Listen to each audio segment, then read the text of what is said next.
ஒருத்தர் ரொம்ப கவலையோடு உட்காந்துருந்தார். எதை பற்றி சார் கவலைப்படுறீங்கன்னு கேட்டோம். எதிர்காலத்தை பற்றி கவலைப்படுறேன்னார். ஏன்னு கேட்டோம். என்ன பண்ணுறதுன்னே தெரியல சார், எதிர்காலம் ஒரே இருட்டாக இருக்குது, பாதையே புரியலன்னார்.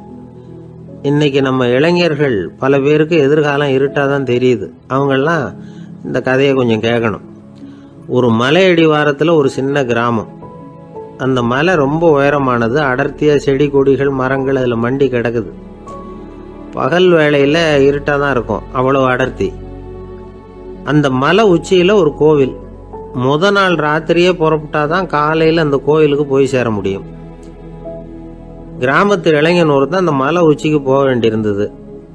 கையில் ஒரு விளக்கை எடுத்துக்கிட்டு முத நாள் ராத்திரியே புறப்பட்டான். புறப்பட்டு போனவன் கிராமத்து எல்லையிலேயே நின்றுட்டான். ஏன் தெரியுமா? அவன் கையில் இருந்த விளக்கோட வெளிச்சம் 10 அடி தூரத்துக்கு தான் தெரியுது. அது வரைக்கும் தான் பாதை தெளிவாக இருக்குது. அதுக்கு அப்பால எல்லாம் ஒரே இருட்டாக இருக்குது, பாதை புரியல. இவன் யோசனை பண்ணி பார்த்தான். மனசுக்குள்ள ஒரு சந்தேகம். 10 அடி தூரம் தானே வெளிச்சம் தெரியுது, அப்படின்னா நாம் 10 அடி தூரம் தானே போக முடியும். அதுக்கும் அந்தாண்ட ஒரே இருட்டாக இருக்குதே, அதில் எப்படி நாம் நடந்து போகிறது? நாம் ரொம்ப தூரம் நடந்து போய் ஆகணுமே. அப்படிப்பட்ட நினப்பெல்லாம் அவனுக்கு வந்துட்டுது. இதுதான் அவன் மனசில் ஏற்பட்ட தயக்கம். இப்படி யோசிச்சுக்கிட்டே அந்த இளம் ஆசாமி புறப்பட்ட இடத்துலயே நின்றுகிட்டு இருக்கிறான்.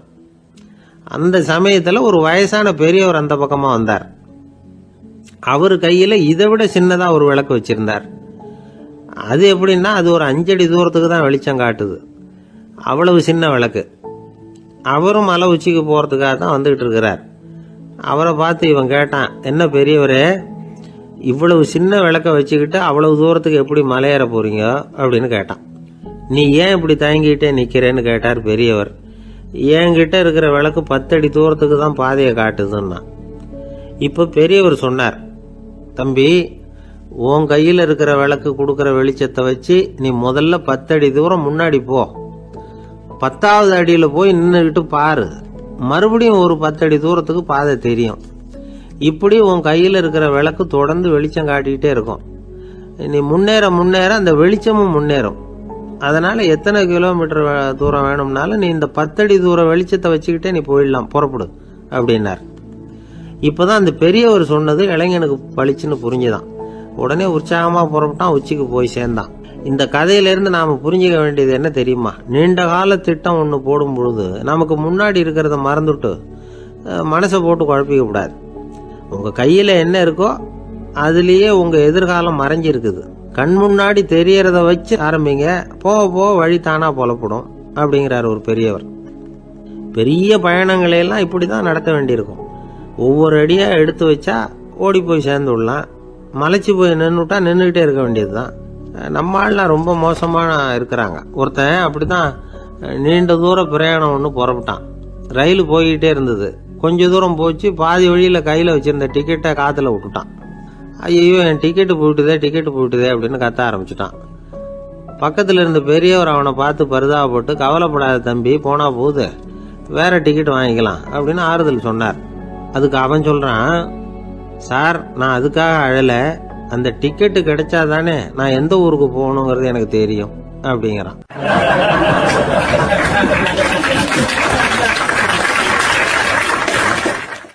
ஒரு குரு, இளம் சீடர்கள் எதிரில் உட்காந்துருக்கிறாங்க. குரு பாடம் நடத்திக்கிட்டு இருக்கிறார்.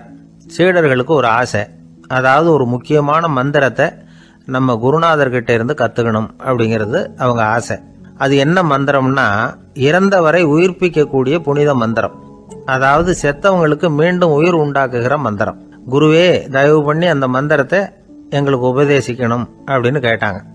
அது ரொம்ப ஆபத்தானது, அது என்னத்துக்கு உங்களுக்கு வேண்டாமேன்னாராம் குரு. எங்களுடைய நம்பிக்கை உறுதிப்படுறதுக்காகத்தான் கேட்குறோம், வேற ஒன்றும் இல்லை அப்படின்னு நாங்களாம் சீடர்கள். பக்குவப்படாத அறிவுங்கிறது ரொம்ப ஆபத்தானது அப்படின்னாராம் குரு. இது சீடர்களுக்கு புரியல. அது எப்படிங்க பக்குவப்படாத அறிவு ஆபத்தானதுன்னு சொல்றீங்க, அப்படின்னா என்ன அப்படின்னு கேட்டிருக்காங்க சீடர்கள். குரு அதுக்கு விளக்கம் கொடுத்தாராம். அந்த மந்திரத்தை எப்போ பயன்படுத்தணுங்கிறது முக்கியம். அதை அறியக்கூடிய ஞானம் ஏற்படுகிற வரைக்கும் அதை தெரிஞ்சுக்காம இருக்கிறது தான் நல்லது, இல்லைன்னா ஆபத்துன்னாராம். ஆனா அந்த சீடர்கள் அதை கேட்குற மாதிரி இல்லை, ரொம்ப பிடிவாதம் பண்ண ஆரம்பிச்சுட்டாங்க. சரி வாங்க சொல்றேன்னாரு குரு. எல்லாரும் வந்தாங்க. அந்த புனித மந்திரத்தை அவங்களுக்கு ரகசியமாக உபதேசம் பண்ணார். உபதேசம் பண்ணிவிட்டு அவங்களுக்கு எச்சரிக்கையும் கொடுத்தார். இந்த மந்திரத்தை நல்லா ஆராய்ச்சி பார்த்ததுக்கு அப்புறம் தான் உச்சரிக்கணும், அவசரப்பட்டு எதுவும் செஞ்சிடக்கூடாது அப்படின்னு ஒரு தடவைக்கு பல தடவை எச்சரிக்கை கொடுத்தார். சரின்னு சொல்லிவிட்டு அவங்கெல்லாம் மந்திரத்தை கற்றுக்கிட்டு எழுந்திரிச்சு போயிட்டாங்க. ஒரு நாள் அந்த சீடர்கள் எல்லாம் மணற்பாங்கான இடத்துல அப்படியே நடந்து போயிட்டு இருக்கிறாங்க. ஒரு பாலைவன பகுதி மாதிரி ஒரு இடம். அங்கே ஒரு இடத்துல எலும்புகள் குவியலாக கிடந்தது. உடனே இந்த சீடர்கள் முன்ன பின்ன யோசிக்காம தியானமும் பண்ணாம அந்த மந்திரத்தோட பயனை சோதிச்சு பார்க்கணும் அப்படின்னு நினச்சிக்கிட்டு அந்த மந்திரத்தை உச்சரிக்க ஆரம்பிச்சிட்டாங்க. அவ்வளவுதான். உடனே என்னாச்சு தெரியுமா? அந்த எலும்புகள் எல்லாம் ஓநாய்களாக மாறி அவங்கள துரத்த ஆரம்பிச்சுட்டுது. சீடர்கள் எல்லாம் தலைதெறிக்க ஓட ஆரம்பிச்சிட்டாங்க. ஓநாய்களும் விடலை, அவங்கள துரத்தி பிடிச்சி கடிச்சு கொதற ஆரம்பிச்சுட்டுது. அப்போதான் அந்த சீடர்களுக்கு குரு சொன்ன அறிவுரையோட அர்த்தம் புரிஞ்சுது. பக்குவப்படாத அறிவு ஆபத்தானது அப்படிங்கிறது. அதனால இதுலேருந்து நாம் தெரிஞ்சுக்க வேண்டியது என்னன்னா, நாம் நம்ம அறிவை வளர்த்துக்கிட்டா மட்டும் போதாது, அந்த அறிவை எப்போ எப்படி பயன்படுத்தணும் அப்படிங்கிற பக்குவமும் நமக்கு வரணும். அப்போதான் வாழ்க்கை நல்லபடியாக அமையும். இல்லைன்னா இடைஞ்சல் தான். இந்த காலத்தில் சில சின்ன பிள்ளைங்களுக்கே அறிவு ரொம்ப பக்குவப்பட்டிருக்குங்கிறத உணர முடியுது. ஒரு சின்ன பையன் பள்ளிக்கூடத்தில் மார்க் லிஸ்ட் கொடுத்தாங்க, வாங்கிக்கிட்டு அவசரமாக வீட்டுக்கு ஓடினான். எதிரில் வந்த ஒருத்தர் கேட்டார், என்ன அவசரம், ஏன் இப்படி வேகமாக ஓடுறேன்னார். எங்கள் அம்மா கிட்ட அடி வாங்கணும், அதுக்காக தான் ஓடுறேன்னா. அடி வாங்கிறதுக்கா இவ்வளவு அவசரம்னார் அவர். அப்படி இல்லைங்க, நான் போகிறதுக்குள்ளே எங்கள் அப்பா வீட்டுக்கு வந்துட்டாருன்னா அவர்கிட்ட அடி வாங்க வேண்டியிருக்கும், அதை அவாய்ட் பண்ணுறதுக்காக இப்படி ஓடுறேன் அப்படின்னு நானும் அந்த பையன்.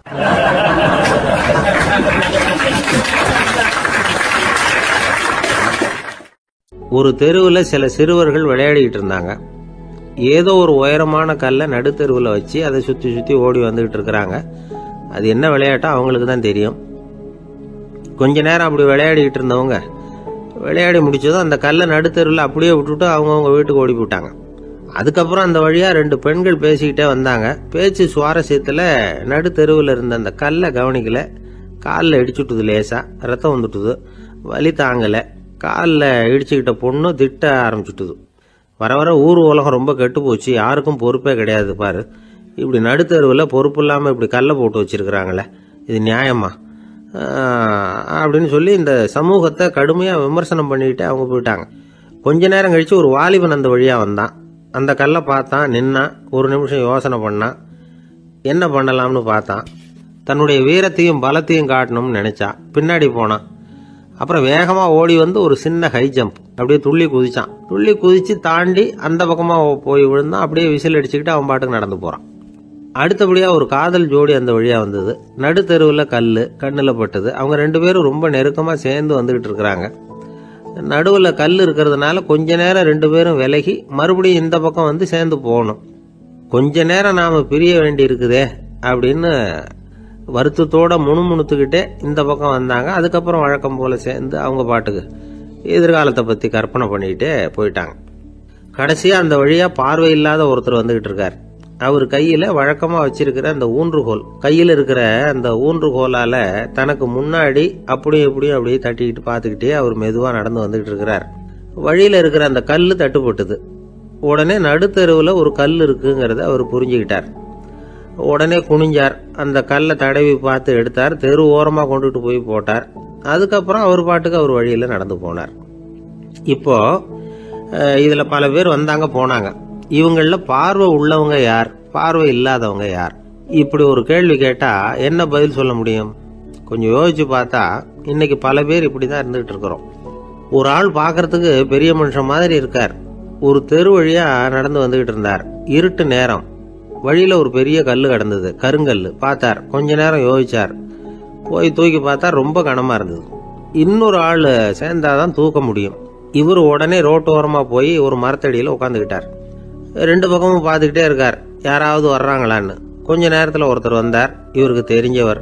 என்னங்க இந்த நேரத்தில் இங்கே உட்காந்துருக்குறீங்கன்னு கேட்டார் அவர். அதோ அந்த கருங்கல் அப்படின்னு சுட்டி காட்டினார். ஓ, அதை தூக்கி ஓரமாக போடணுமா? வாங்க 2 பேரும் தூக்கலான்னார் வந்தவர். நான் அதுக்காக உட்காந்துருக்கலன்னார் இவர். பின்ன வேற எதுக்காகன்னார் அவர். ஒரு மனுஷன் கருங்கல்லுல காலை இடிச்சுக்கிட்டான்னா எப்படி துள்ளுவான்னு பார்க்கணுங்கிறது எனக்கு ரொம்ப நாளா ஒரு ஆசை, அதுக்காக தான் உட்கார்ந்துருக்கிறேன் அப்படின்னாராம்.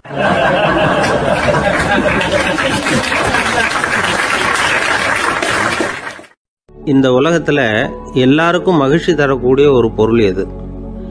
இது ஒரு முக்கியமான கேள்வி. இந்த கேள்விக்கு பொருத்தமான ஒரு பதிலை உங்களால சொல்ல முடியுமா? அதாவது கொஞ்சம் யோசிச்சு பார்த்தா பணம்னு சொல்லலாமா? இப்போ கையில் காசு இல்லாதவங்ககிட்ட ஒரு 10 ரூபாய் கொடுத்தா அது அவனுக்கு சந்தோஷத்தை கொடுக்கும்.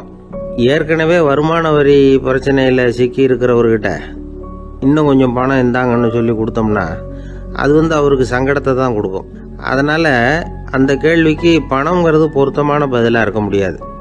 கேள்வி என்னன்னா, இந்த உலகத்தில் எல்லாருக்கும் மகிழ்ச்சி தரக்கூடிய ஒரு பொருள் எது? சரி, இனிப்புன்னு சொல்லலாமா? ஏன்னா எல்லாருக்கும் இனிக்க தானே செய்யும். அதுலேயும் ஒரு சிக்கல் இருக்கு. சக்கரை வியாதிகாரங்களுக்கு அது என்ன சந்தோஷத்தையா கொடுக்கும்? ஆக எல்லாருக்கும் வேறுபாடு எதுவும் இல்லாம மகிழ்ச்சியை கொடுக்கக்கூடியது வேற ஏதோ ஒன்று இருக்கு. அது என்னன்னு கண்டுபிடிக்கணும். அதுதான் இன்னைக்கு தகவல். இப்போ அதை கண்டுபிடிக்கணும்னா இந்த கதையை கேட்கணும். அது என்ன கதைன்னா, ஒரு ஊரில் ஒரு ராஜா இருந்தார். அவருக்கும் இதே சந்தேகம் வந்துட்டுது. அதாவது எல்லாருக்கும் இன்பம் தரக்கூடிய பொருள் எது அப்படின்னு. இதுக்கு பதில் தெரிஞ்சுக்கிறதுக்கு ஆசைப்பட்டார். சரி, அதுக்கு என்ன செய்யலாம்னு யோசனை பண்ணார். நாட்டு மக்களுக்கு பகிரங்கமாக ஒரு அறிவிப்பு கொடுத்தார். நம்ம நாட்டு மக்கள் இன்பம் தரக்கூடிய பொருள் எதுன்னு நினைக்கிறாங்களோ அதை கொண்டுகிட்டு வந்து அரண்மனையில் உள்ள கண்காட்சி மண்டபத்தில் வைக்கலாம். அப்படி அவங்க வைக்கிற பொருள்களில் எது எல்லாருக்கும் இன்பம் தரக்கூடியதாக இருக்குமோ அதை வச்சவருக்கு 1000 பொற்காசுகள் பரிசு அப்படின்னு அறிவிப்பு கொடுத்துட்டார். ஜனங்கள் இந்த அறிவிப்பை கேட்டாங்க. அதுக்கப்புறம் சும்மா இருப்பாங்களா? 1000 பொற்காசுன்னா சும்மாவா? அவங்க கையில் என்னென்ன கிடைச்சதோ அதையெல்லாம் கொண்டாந்து அரண்மனை காட்சி மண்டபத்தில் வச்சுட்டாங்க. அதுக்கப்புறமா ராஜா அங்கே வந்தார். ஒவ்வொன்றா பார்த்துக்கிட்டே வந்தார். முதல்ல ஒரு குயில் இருந்தது, இனிமையாக பாடக்கூடிய குயில். இந்த குயிலோட இன்னிசை எல்லாருக்கும் இன்பம் தரக்கூடியது தான்.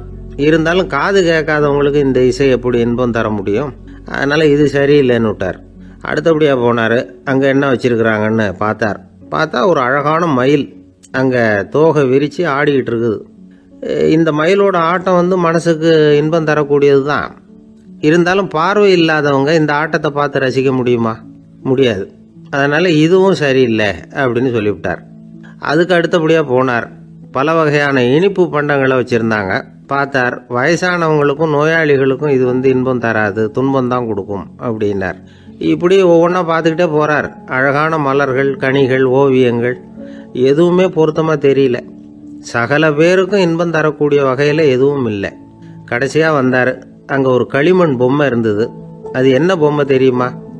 பசியால் வாடி இருக்கிற ஒருத்தருக்கு ஒரு அம்மா இனிமையாக பேசிக்கிட்டு சோறு போடுறது மாதிரி அந்த பொம்மையை செஞ்சுருந்தாங்க.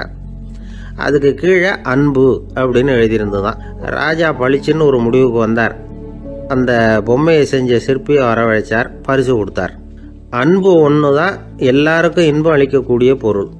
காது கேட்காதவங்களும் அதை கேட்க முடியும், பார்வை இல்லாதவங்களும் அதை பார்க்க முடியும், குழந்தைகளும் அதை உணர முடியும் அப்படின்னு அதுக்கு விளக்கம் கொடுத்தார் அந்த மன்னர்.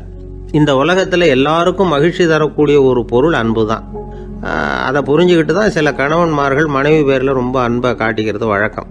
ஒரு வீட்டு வாசப்படி பக்கமாக மழைக்கு ஒதுங்கினார் ஒருத்தர். மழை தூரிக்கிட்டு இருந்தது, இருட்டு நேரம்.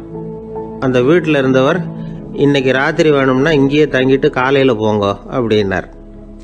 உடனே இவர் சொன்னார், ரொம்ப நன்றிங்க, ஒரு 10 நிமிஷத்தில் இதை வந்துடுறேன் அப்படின்னு சொல்லிவிட்டு எங்கேயோ ஓடினார். 10 நிமிஷம் கழித்து திரும்பி வந்தார். ஆமாம், எங்கே போயிட்டு வந்தீங்கன்னு கேட்டார் வீட்டில் இருந்தவர். நேராக எங்கள் வீட்டுக்கு போய் மனைவி கிட்ட இன்னைக்கு ராத்திரி இங்கேயே தங்கிக்கிறேன்னு சொல்லிவிட்டு வந்துட்டேன் அப்படின்னார் அவர். அன்புல இது ஒரு ரகம்.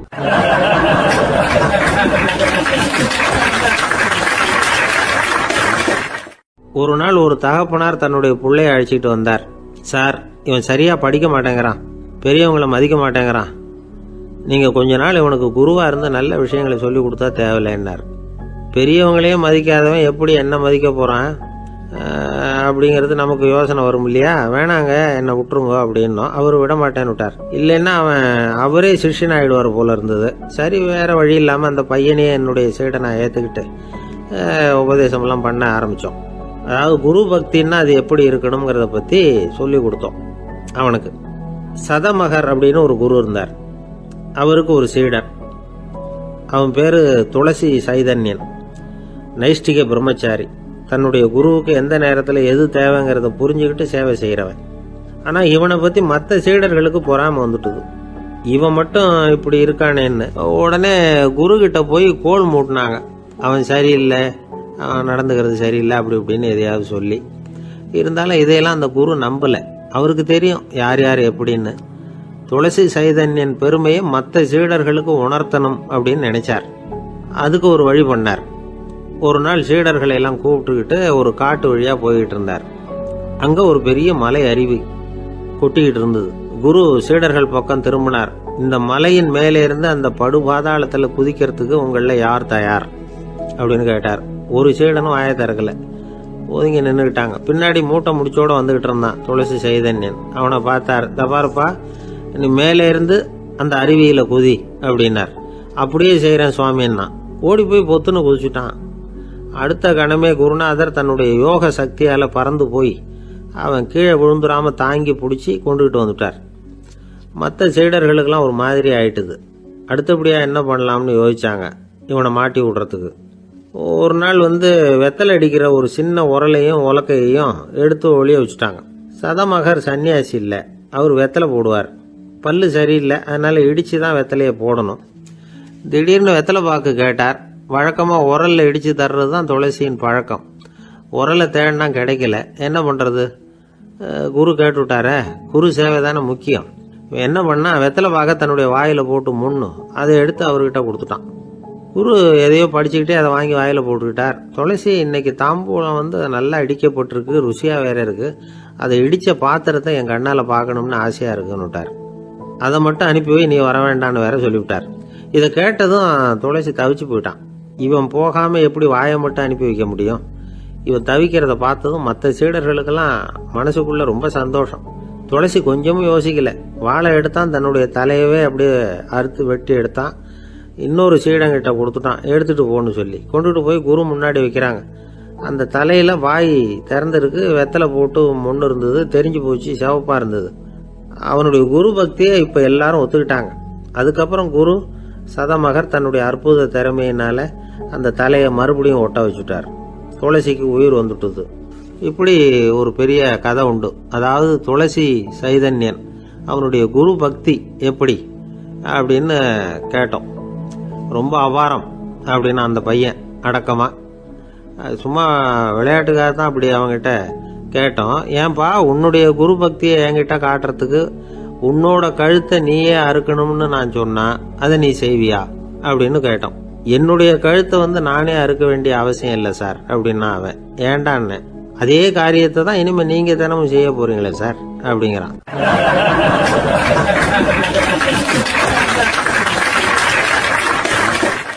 இந்த உலகத்துல எவ்வளவோ உயிரினங்கள் இருக்கு. ஒவ்வொன்றும் ஒவ்வொரு விதமாக சண்டை போடுது. இப்போ 2 மாடு சண்டை போட்டுக்குதுன்னு வச்சுங்க, என்ன பண்ணும்? 2 முட்டிக்கும். அதுக்கு சண்டை போடுறதுக்கு ஆயுதமாக உபயோகப்படுறது அதோட கொம்பு. 2 சேவல் சண்டை போட்டுக்குதுன்னு வச்சுங்க, அதுக்கு ஆயுதமாக உபயோகப்படுறது அதோட கால் நகம். காலால் தான் அது ஒன்றோட ஒன்று சண்டை போட்டுக்கும். ஆனால் 2 மனுஷன் சண்டை போட்டுக்கிறான்னு வச்சுங்க, இவன் இன்னதை தான் ஆயுதமாக உபயோகப்படுத்துவான்னு குறிப்பிட்டு சொல்ல முடியாது. கல்லை எடுப்பான், கத்தி எடுப்பான், துப்பாக்கி எடுப்பான், என்ன வேணாலும் பண்ணுவான். வாயால் திட்டுவான், கையால் அடிப்பான், காலால் உதைப்பான், சகலகலா வல்லவன். விலங்குகள்லாம் பொதுவாக வாயை சாப்பிட்றதுக்கு மட்டும்தான் உபயோகப்படுத்துது. ஆனால் இவனுக்கு சாப்பிட்றதுக்கும் அதுதான், சாப்பிட்டு விட்டு திட்டுறதுக்கும் அதுதான். ஆனால் ஒரு விஷயத்தில் மட்டும் கெட்டிக்கிறேன். அதாவது நாம் சண்டை போட்டுக்கிட்டாலும் பரவாயில்லை, கோழிகள் சண்டை போடாமல் இருக்கணும் அப்படின்னு ஆசைப்படுறான். எதுக்காக? கோழிகள் சண்டை போடாமல் இருந்தால் நிறைய முட்டைகள் போடுமா, அதுக்காக தான் இந்த அக்கறை. கோழி பண்ணை வச்சிருக்கிறவங்களுக்கு இது ஒரு பெரிய பிரச்சனை. அதாவது பண்ணையில் இருக்கிற கோழிகளுக்குள்ள அடிக்கடி சண்டை வந்துடும், அதனால் முட்டை உற்பத்தி குறைஞ்சிரும். சரி, இதுக்கு என்ன பண்ணுறது? பண்ணையில் போய் உட்காந்துக்கிட்டு தினமும் பஞ்சாயத்து பேசிகிட்டு இருக்க முடியுமா? அமெரிக்காவில் கோழி பண்ணை வச்சிருக்கிற ஒருத்தர் இதை பற்றி யோசனை பண்ணி பார்த்தாராம். ஒரு வழியையும் கண்டுபிடிச்சிருக்கார். கோழிக்கெல்லாம் மூக்கு கண்ணாடி மாட்டி விட்டுட்டோம்னா அது சண்டை போடுற குணம் குறைஞ்சிரும், முட்டை அதிகமாகிடும் அந்த கண்ணாடியில் உள்ள லென்ஸு சிவப்பு நிறத்தில் இருக்கணும், அவ்வளவுதான் அப்படின்னு அவர் கண்டுபிடிச்சாராம். இது ஏற்கனவே நடைமுறையில் கண்டுபிடிக்கப்பட்ட ஒரு விஷயம். ஆனால் எல்லா கோழிக்கும் சிவப்பு மூக்கு கண்ணாடி எப்படி மாட்டி விடுறது? அப்படியே மாட்டி விட்டாலும் அது நழுவாமல் இருக்கணுமே. இப்போ நாமெல்லாம் நடு விரலால் மூக்கு கண்ணாடி நடுவில் தொட்டு அப்படி ஸ்டைலாக சரி பண்ணிக்கிறோம். அது மாதிரி கோழி எப்படி சரி பண்ணிக்கும்? இதுதான் பிரச்சனை. இதுக்கு அவர் என்ன வழி கண்டுபிடிச்சாருன்னா, கோழிக்கெல்லாம் மூக்கு கண்ணாடிக்கு பதிலாக விழியொட்டு வில்லைகள், கான்டாக்ட் லென்ஸ், அதை பொருத்தி விட்டா என்ன அப்படின்னு யோசனை பண்ணார். அதே மாதிரி பண்ணார். அதே மாதிரி செஞ்சு பார்த்தார், வெற்றி. அதுக்கப்புறம் கோழியெல்லாம் சண்டை போட்டுக்கலையாம், சமாதான பிரியர்கள் ஆகிட்டு தான். கோழிகளுக்கு இயல்பாகவே சண்டை போடுற குணம் உண்டு. ஆனால் அதோட கண்ணுக்கு பார்க்குற பொருள்லாம் ரோஜா நிறத்துலையோ அல்லது இன்னும் சொல்ல போனால் அழுத்தமான சிவப்பு நிறத்துலையோ தெரிஞ்சதுன்னா சண்டை போடுற குணம் குறைஞ்சிருதான். அந்த சமயத்தில் அது அதிகமாகவும் முட்டையிட ஆரம்பிச்சுடுதான். அதே நேரத்தில் இறை எடுக்கிறத கூட குறைச்சிக்குதான். இது ஏன் இப்படி பண்ணுதுங்கிறது விஞ்ஞானிகளுக்கு இன்னமும் புரியலையா. எப்படியோ அமெரிக்க கோழிகள்லாம் கான்டாக்ட் லென்ஸ் பொருத்திக்க ஆரம்பிச்சாச்சு. கோழி கழுத்தை பிடிச்சிக்கிட்டு ஒரு சில வினாடிகளில் அதை பொருத்தி விட்றாங்களாம். கோழியோட ஆயுள் பூரா அது அப்படியே இருக்குமா. பண்ணையில் முட்டை உற்பத்தி குறைஞ்சா இது மாதிரி விஞ்ஞானபூர்வமாக பரிகாரம் தேடுறது தான் நல்லது. நமக்கு வேண்டியப்பட்ட ஒருத்தர், அவர் ஒரு கோழி பண்ணை வச்சுருந்தார். அந்த பண்ணையில் பாதி கோழி திடீர்னு செத்து போச்சு. உடனே ஒரு கால்நடை மருத்துவர்கிட்ட போக வேண்டியது தானே. அங்கே போகல. உள்ளூரில் மந்திரம் பண்ணிகிட்டு இருந்த ஒரு சாமியார்கிட்ட போனார். அவர் காலில் விழுந்தார். சாமி, என் பண்ணையில் பாதி கோழி செத்து போட்டுதுன்னார். சாமியார் யோசனை பண்ணார். சரி, பண்ணையில் வாசப்படி கிழக்கு பக்கமாக வச்சுருக்கியா மேற்கு பக்கமாக வச்சுருக்கியான்னு கேட்டார். கிழக்கு பக்கமாக இருக்குன்னார் அவர். அதுதான் தப்பு, மேற்கு பக்கமாக அதை மாற்றி சரியாக போடும்னாராம். அதே போல் இவர் போய் மாற்றிவிட்டார். அப்பவும் பாதி செத்து போச்சு. மறுபடியும் சொன்னார், சாமி மறுபடியும் பாதி கோழி செத்து போட்டுதேன்னார். சரி, கூரை எப்படி போட்டிருக்க, ஓடு போட்டிருக்கியா இல்லை கீத்து போட்டிருக்கியான்னார். ஓடு போட்டிருக்கேன்னாராம் அவர். அதுதான் தப்பு, கீத்து போட்டுரு சரியாக போடும்னாராம். சரின்னு போய் அதையும் மாற்றி பார்த்தார். மறுபடியும் போயிட்டுது, கோழி செத்து போச்சு. வந்தார், மறுபடியும் பாதி செத்து போச்சு சாமின்னு வந்தார். இவரும் யோசனையை மாற்றி மாற்றி சொல்லிகிட்டே இருக்கிறார். இப்படி அவரும் மாற்றி மாற்றி பார்த்தார். 6வது தடவையாக அவரை தேடிட்டு வந்தார். அந்த சமயத்தில் இவர் ரொம்ப தீவிரமாக யோசனை பண்ணி பார்த்துட்டு, அது சரிப்பா, நீயும் என்கிட்ட சளைக்காமல் வந்துக்கிட்டு இருக்கிற, நானும் யோசனை சொல்லிகிட்டு இருக்கேன். இப்போவும் உங்ககிட்ட சொல்கிறதுக்கு என்கிட்ட யோசனை நிறையா இருக்குது. ஆனால் சோதிக்கிறதுக்கு உங்ககிட்ட கோழி இல்லையே, என்ன பண்ணுறது அப்படின்னாராம் இவர்.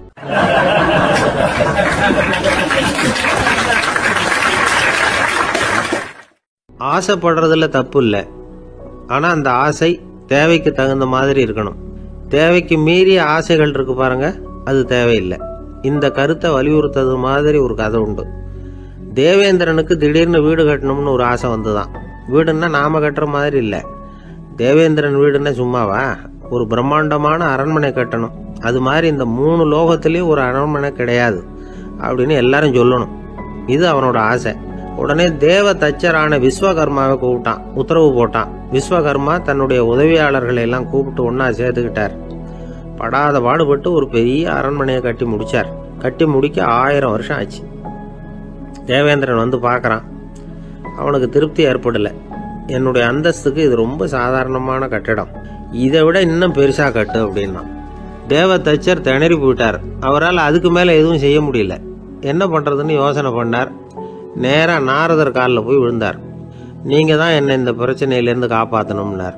நாரதர் யோசனை பண்ணார். சரி, கவலைப்படாதேன்னார். நேரா இந்திரன் கிட்ட போனார். இந்திரன் நாரதரை பார்த்த உடனே வாங்கன்னு கூட்டிகிட்டு போய் அரண்மனையை காட்டினான். இது மாதிரி ஒரு அரண்மனையை நீங்கள் வேற எங்கேயாவது பார்த்துருக்குறீங்களா அப்படின்னு ரொம்ப பெருமையாக கேட்டான். நான் பார்த்ததில்லை, ஆனால் என்னை விட வயசில் மூத்தவர் மகரிஷி லோமேசர், அவர் ஒரு வேளை பார்த்துருக்கிறாரா என்னமோ அப்படின்னார். உடனே அவரை மனசில் நினச்சி தியானம் பண்ணினார். அடுத்த கணம் லோமேசர் அங்கே வந்தார். இடையில ஒரு சின்ன துண்டு, கையில் ஒரு கமண்டலம், தலையில் ஒரு பாய், அவ்வளவுதான் அவர்கிட்ட இருந்தது. எதுக்காக தலையில் இந்த பாய் அப்படின்னு கேட்டான் இந்திரன். என்ன மாதிரி அற்ப ஆயுள் உள்ள ஒரு ஜீவன் தனியாக வீடு கட்டிக்கிட்டு திண்டாடணுமா? இந்த பாய் தான் ஒரு வீடு மாதிரி எனக்கு நிழல் கொடுக்குது அப்படின்னார் அவர். என்னது, உங்களுக்கு அவ்வளவு கொஞ்சமான ஆயுளா அப்படின்னு ஆச்சரியத்தோடு கேட்டான் இந்திரன். ஆமாம், இதை பாரு, என்னுடைய மார்பில் ஒரு பொற்காசு அளவுக்கு ரோமம் உதிர்ந்துட்டுது. எப்போ என் உடம்புல உள்ள எல்லா ரோமமும் உதிர்ந்துருமோ அப்போ என்னுடைய ஆயுள் முடியும் அப்படின்னார். எப்போ அந்த ரோமங்கள் பூரா உதிரும்னு கேட்டான் இவன். ஒரு பிரம்மா மறைஞ்சதும் ஒரு ரோமம் உதிரும். என் உடம்புல உள்ள ரோமங்களின் எண்ணிக்கை எவ்வளவோ அவ்வளவு பிரம்மாக்கள் தோன்றி அவங்க ஆயுள் முடியும் பொழுது என் உடம்புல உள்ள ரோமங்கள் பூரா உதிரும் அப்படின்னார். அப்படின்னா ஒரு பிரம்மாவோட ஆயுள் எவ்வளவு காலம்னு கேட்டான். ஒரு பிரம்மாவுக்கு 100 தேவ வருஷம். ஒவ்வொரு தேவ வருஷத்துக்கும் 365 தேவ நாள். ஒவ்வொரு தேவ நாள்லயும் ஒன்ன மாதிரி 14 இந்திரர்கள் தோன்றி மறைகிறாங்க அப்படின்னு மகரிஷி லோமேசர் சொல்றார். இதை கேட்டதும் இந்திரன் ஆடி போயிட்டான். அவ்வளவு ஆயுள் உள்ள இவரே அற்ப ஆயுள்னு சொல்றார். நான் என்னுடைய ஆயுளை பெருசா நினைச்சுக்கிட்டு பிரம்மாண்டமான அரண்மனை கட்டணும்னு ஆசைப்படுறேனே அப்படின்னு நினைச்சான். எனக்கு வீடு கட்டின வரைக்கும் போதும்னு விட்டான். அதனால நாமெல்லாம் நம்முடைய தேவைக்கு தகுந்த மாதிரி ஆசைப்படுறது தான் நியாயம். ஆனால் அப்படியே நடந்துக்கிறோம். மனுஷன் கடவுளையே ஏமாத்தி காசு வாங்கறதுக்குள்ள ஆசைப்படுறான். ஒருத்தன் கடவுளை நினைச்சு தவம் இருந்தான். கடவுள் நேரில் வந்தார். தேவலோகத்தில் ரூபாய்க்கெல்லாம் என்ன மதிப்புன்னு கேட்டான். அங்கெல்லாம் ரூபாய்ங்கிறது உங்கள் பணத்தில் 1 கோடி ரூபாய்க்கு சமம். அதாவது தேவலோகத்தில் 1 ரூபான்னா இங்கே 1 கோடி ரூபா. அது மாதிரி எங்களுக்கு ஒரு நாளுங்கிறது உங்கள் கணக்கில் 1 கோடி வருஷத்துக்கு சமம் அப்படின்னார் கடவுள். அப்படின்னா எனக்கு நீங்கள் அதிகமாக எதுவும் தர வேணாம், உங்கள் கணக்குப்படி ஒரே 1 ரூபா கொடுங்க, அது போதும்னா இவன் ரொம்ப சாமர்த்தியமா. கடவுள் யோசனை பண்ணார். அது ஒன்றும் கஷ்டம் இல்லை, 1 ரூபா தானே கேட்குற, கொடுத்துட்றேன். ஆனால் இப்போ வரும்பொழுது நான் எடுத்துக்கிட்டு வரல, எங்கள் கணக்குப்படியே 1 நாள் பொறுத்துக்க பணத்தோட வந்துடுறேன் அப்படின்னு சொல்லிவிட்டு பறந்து போயிட்டார்.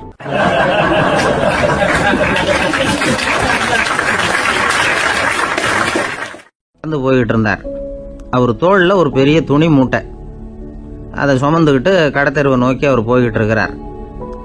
வழியில் அவரை சந்திச்சார் உமர். அவர் கேட்டார், கலீஃபா அவர்களே, எங்க புறப்பட்டுட்டீங்க அப்படின்னு கேட்டார். கலீஃபான்னா ஆட்சித்தலைவர்னு அர்த்தம். இதுக்கு அவர் சொன்னார், நான் துணி வணிகம் செய்கிறவன், அதனால துணி வியாபாரம் செய்யறதுக்காக போயிட்டு இருக்கிறேன்னார். நீங்க இப்போ இந்த நாட்டுக்கு ஆட்சித்தலைவர், ஆட்சி பொறுப்புல இருக்கிறீங்க, நீங்க வியாபாரம் செய்ய போட்டா அரசு பணிகளை செய்யறது யாரு அப்படின்னு கேட்டார் அவர். நான் அரசு பணிகளை மட்டுமே செஞ்சுக்கிட்டு இருந்தா என் குடும்பத்தை காப்பாத்துறது யாரு அப்படின்னு கேட்டார் அவர். இப்படி கேட்டவர் யார் தெரியுமா? அவர் தான் அபூபக்கர், இறை தூதர் முகமது அவர்களுக்கு பிறகு கலீஃபாவாக தேர்ந்தெடுக்கப்பட்டவர். அப்போலாம் ஆட்சி தலைவர்களுக்கு சம்பளம்னு எதுவும் கிடையாது. இந்த பிரச்சனையை எப்படி தீர்க்கிறதுன்னு யோசனை பண்ணார் உமர். அபு உபைதா அவர்கள்கிட்ட அழைச்சிட்டு போனார். அவர் யாருன்னா, அவர் தான் பொது நிதி கருவூலத்தின் பொறுப்பாளர். அவர்கிட்ட பிரச்சனையை சொன்னார். இது மாதிரி ஆட்சி தலைவருக்கு பொது நிதியிலிருந்து ஊதியம் அளிக்க முடியுமான்னு கேட்டார். பொது நிதி விதிகளின்படி அதுக்கு சாத்தியம் இல்லைன்னு சொல்லிவிட்டாரு அவரு. சரி, வேற ஏதாவது வழி இருக்குதான்னு கேட்டார் உமர். அபு உபைதா கொஞ்சம் யோசனை பண்ணி பார்த்தார். அப்புறமா சொன்னார், மக்காவிலிருந்து மதீனாவுக்கு குடிபெயர்ந்து வந்த அகதிகளுக்கு நிதி உதவி அளிக்கிறதுக்கு விதிகளில் இடம் இருக்கு. அப்படி பார்த்தா அபூபக்கரும் அகதி தானே, அதனால எல்லா அகதிகளுக்கும் கொடுக்கறது மாதிரியே அவருக்கும் ஒரு தொகை அளிக்கலாம்னார். கலீஃபா அபூபக்கருக்கு இந்த அகதி உதவி தொகையைத்தான் கொடுத்துட்டு வந்தாங்களாம். குடும்ப செலவுக்கு அது போதுமானதா இல்லை. இருந்தாலும் கலீஃபாங்கிறதுக்காக மற்ற அகதிகளை விட அதிகமாக தொகையை பெற அவர் விரும்பல. மார்பு பக்கம் கிழிஞ்சிருந்த ஒரு மேலாடையை தான் அவர் அணிஞ்சிருந்தார். அவருடைய துணைவியார் அஸ்மா, அவங்க ஒரு நாள் தேன் அருந்த ஆசையா இருக்குன்னாங்களாம். நமக்கு கிடைக்கிற ஊதியம் குடும்ப செலவுக்கே போதுமானதா இல்லையே, இந்த நிலையில தேன் வாங்கறதுக்கு காசுக்கு நான் எங்க போவேன் இருக்காரு அவரு. கொஞ்ச நாள் கழிச்சு அவங்க ஒரு தொகையை அவர்கிட்ட கொடுத்து தேன் வாங்கிட்டு வர சொன்னாங்களாம். இவருக்கு ஆச்சரியம், ஏது இந்த பணம்னு கேட்டிருக்காரு. நீங்க தினமும் குடும்ப செலவுக்காக கொடுத்துக்கிட்டு வந்த பணத்துல கொஞ்சம் கொஞ்சமா மிச்சப்படுத்தி வச்சேன்னாங்களாம். அபூபக்கர் அந்த பணத்தை எடுத்துக்கிட்டு நேரா பொது நிதி கருவூல பொறுப்பாளர்கிட்ட போனார். இந்த பணத்தை பொது நிதியில சேர்த்துருங்க, இது அதிகப்படியா எனக்கு தரப்பட்டு வந்த ஊதியம், அடுத்த மாசத்துல இருந்து இந்த தொகையை குறைச்சிங்கன்னு வேற சொல்லிவிட்டாராம். பசியை தணிக்க தேவையான அளவு உணவு, ஒரு ஜோடி உடை, இதை தவிர கூடுதலா மக்கள் பொது நிதியிலிருந்து வாங்கிக்கிறதுக்கு என் குடும்பத்தாருக்கு உரிமை இல்லை அப்படின்னு சொல்லி கண்டிப்பா சொல்லிவிட்டாராம். அவர் வாங்கிட்டு வந்த இந்த குறைந்த ஊதியம் கூட அவர் மனசை உறுத்திக்கிட்டே இருந்தது. கடைசி நேரம் அவர் தம்முடைய மகள் ஆயிஷா அவர்களை அழைச்சார். மகளே, இதுவரைக்கும் பொது நிதியிலிருந்து நான் வாங்கிட்டு வந்த தொகை என்னுடைய இதயத்துல பாரமா அழுத்திக்கிட்டு இருக்கு. என் தோட்டத்தை வித்து அதுல வர்ற பணத்திலிருந்து நான் இதுவரைக்கும் வாங்கிட்டு வந்த ஊதிய தொகையை கணக்கு போட்டு பொது நிதியில சேர்த்து விடு அப்படின்னாராம். பதவி ஏற்கிறதுக்கு முன்னாடி தன்கிட்ட இருந்ததை விட இப்ப கூடுதலா என்ன சொத்து இருக்குன்னு பார்த்திருக்கார். ஒரு ஒட்டகம், ஒரு கோப்பை, ஒரு பணியாள், இதையும் அடுத்தபடியா கலீஃபாவா வர்றவர்கிட்ட ஒப்படைச்சிருங்க அப்படின்னு விட்டாராம். அதே மாதிரி அடுத்து வந்த உமர் கிட்ட ஒப்படைச்சாங்க. அப்போ உமர் சொன்னாராம், அபூபக்கரே, இந்த முன்மாதிரியால உங்களுக்கு பிறகு இந்த ஆட்சி பொறுப்பை ஏற்கிறவர்களை பெரும் நெருக்கடிக்கு ஆளாகி விட்டீங்க அப்படின்னு சொல்லி ரொம்ப கண் கலங்கினாராம். கடைசியா அபூபக்கர் தன்னுடைய குடும்பத்தாருக்கு விட்டு சென்ற சொத்து ஒரு படுக்கை விரிப்பு, ஒரு போர்வை, அவ்வளவுதான். இது சிந்திக்க வேண்டிய ஒரு செய்தி. ஒரு ஊர்ல ஒரு மன்னர் இருந்தாராம். அமைச்சர் அவர்கிட்ட சொன்னாராம், மன்னா, நம்ம ராஜ்யத்துல இனிமே லஞ்ச ஊழலே இருக்காதுன்னாராம். ஆஹா, அப்படின்னா ஊழல் பேர் வழிகளை எல்லாம் நாடு கடத்தியாச்சா அப்படின்னு கேட்டிருக்காரு மன்னர். இதுக்கு அவரு, அப்படி இல்லைங்க, இனிமே கொடுக்கறதுக்கு ஜனங்கள் கிட்ட பணமே இல்லை அப்படின்னாராம்.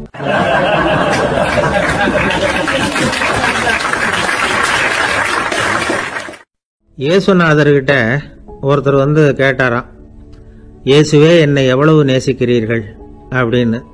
அவர் தன்னுடைய இரு கைகளையும் அகல விரித்து இவ்வளவு என்று சொல்லி சிலுவையில் உயிர் நீத்தார் அப்படின்னு சொல்லுவாங்க. அதாவது அந்த நேசிப்புக்கு எல்லை கிடையாது, அதே போல மன்னிப்புக்கும் எல்லை கிடையாது. இது இயேசுநாதர் சொல்லி கொடுத்த ஒரு பாடம்.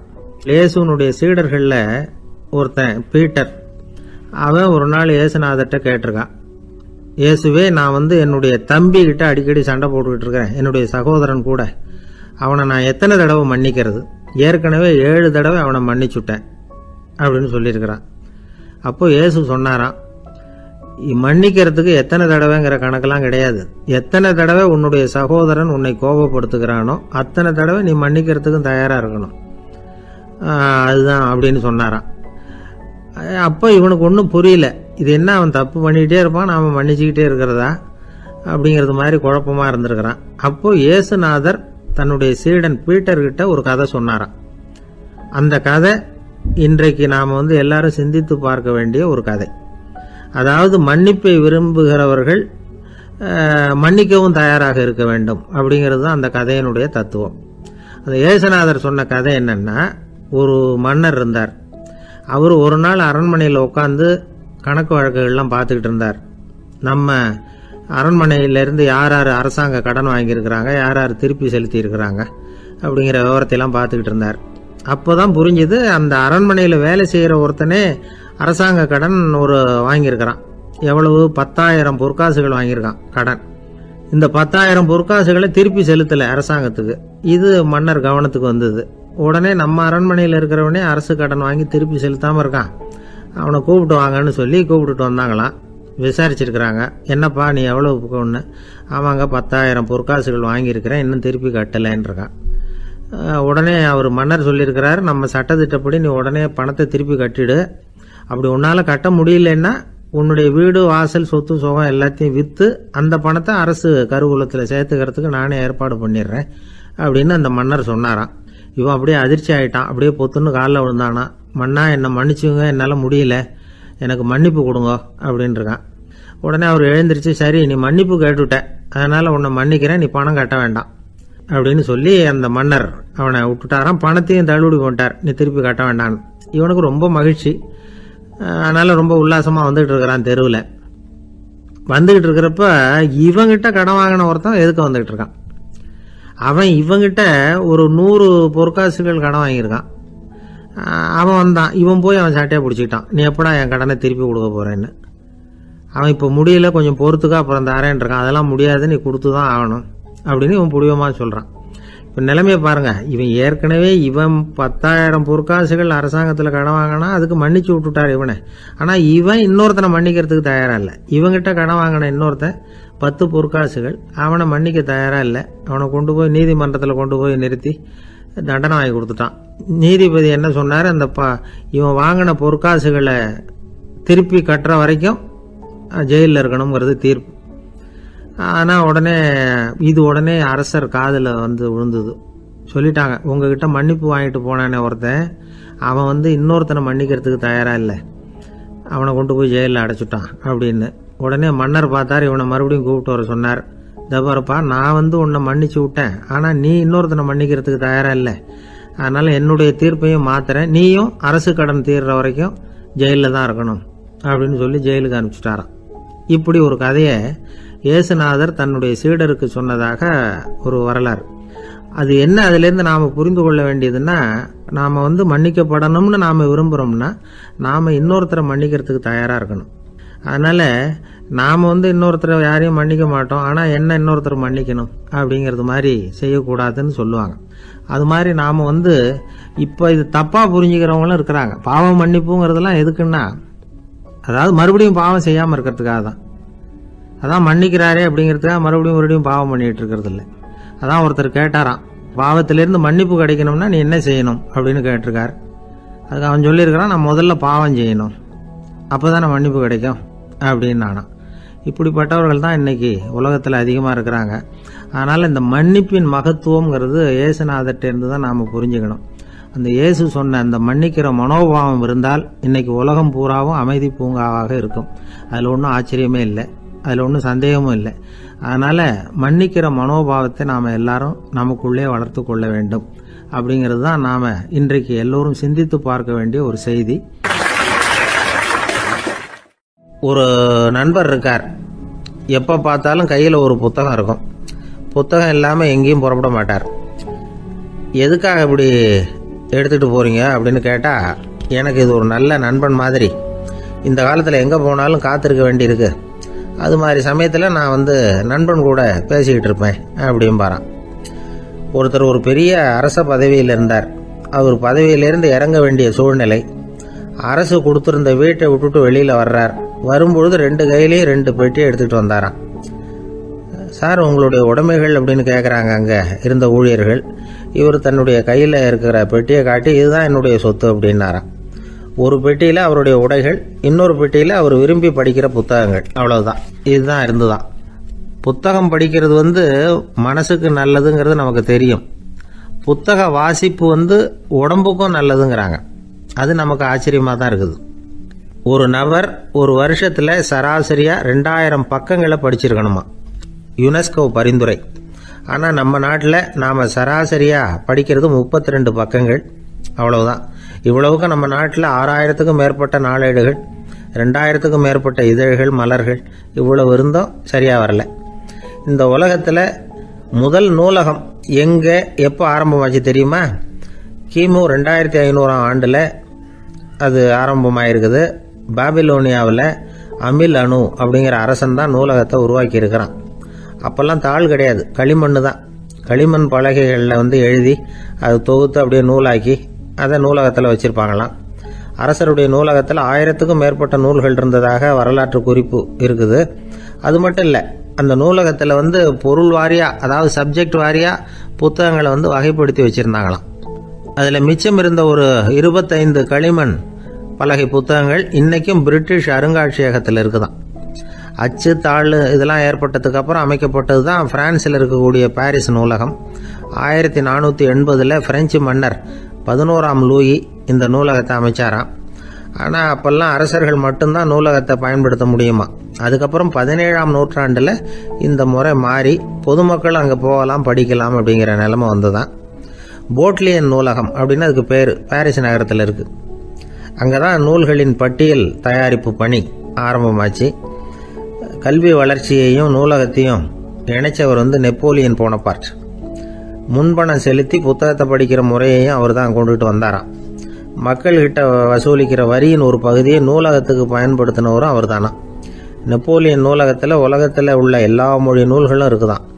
அங்கே ஒரு தமிழ் நூலும் இருந்திருக்குது. அது என்னென்னா கம்பராமாயணம். சோவியத் யூனியனுக்கு படையெடுத்து போனப்போ அங்கேருந்து லட்சக்கணக்கான புத்தகங்களை இந்த பனிச்சறுக்கு வாகனங்கள் இருக்குல்ல, அதில் கொண்டுகிட்டு வந்ததாக வரலாறு. அடுத்தபடியாக குறிப்பிட்டு சொல்லத்தக்க நூலகம் எதுன்னா பிரிட்டிஷ் நூலகம். மிக பழைய கையெட்டு பிரதியெல்லாம் கூட அங்கே இருக்குது. 1753 ஆரம்பமாச்சு. அதில் உள்ள நூல்களை வரிசையாக அடுக்கினா 180 கிலோமீட்டர் நீளத்துக்கு வருமா. மிகப்பெரிய நூலகம் அமெரிக்க தலைநகர் வாஷிங்டனில் இருக்குதான். இந்தியாவை பொறுத்த வரைக்கும் பெரிய பழைய நூலகம் எதுன்னா கல்கத்தா நூலகம். எல்லா இந்திய மொழி நூல்களும் இங்கே உண்டு. மகாகவி பாரதியார் நடத்தின இந்தியாங்கிற இதழின் எல்லா பிரதிகளும் அங்கே பாதுகாப்பாக இருக்குது. படிக்கும் பழக்கம் இங்கே வளர வேண்டியிருக்குது. ஒருத்தர்கிட்ட ஒரு புஸ்தகத்தை கொடுத்து விமர்சனம் எழுத சொல்லியிருந்தாங்க. கொஞ்ச நாள் கழித்து அவரை போய் பார்த்து, என்னங்க புஸ்தகத்தை படித்து பார்த்தீங்களா அப்படின்னு கேட்டாங்களாம். இதுக்கு அவர் சொல்லியிருக்கிறார், இன்னும் நான் படித்து பார்க்கலிங்க, இப்போ தானே விமர்சனமே எழுதி முடிச்சிருக்கிறேன், இனிமே தான் படிக்கணும் அப்படின்னாராம்.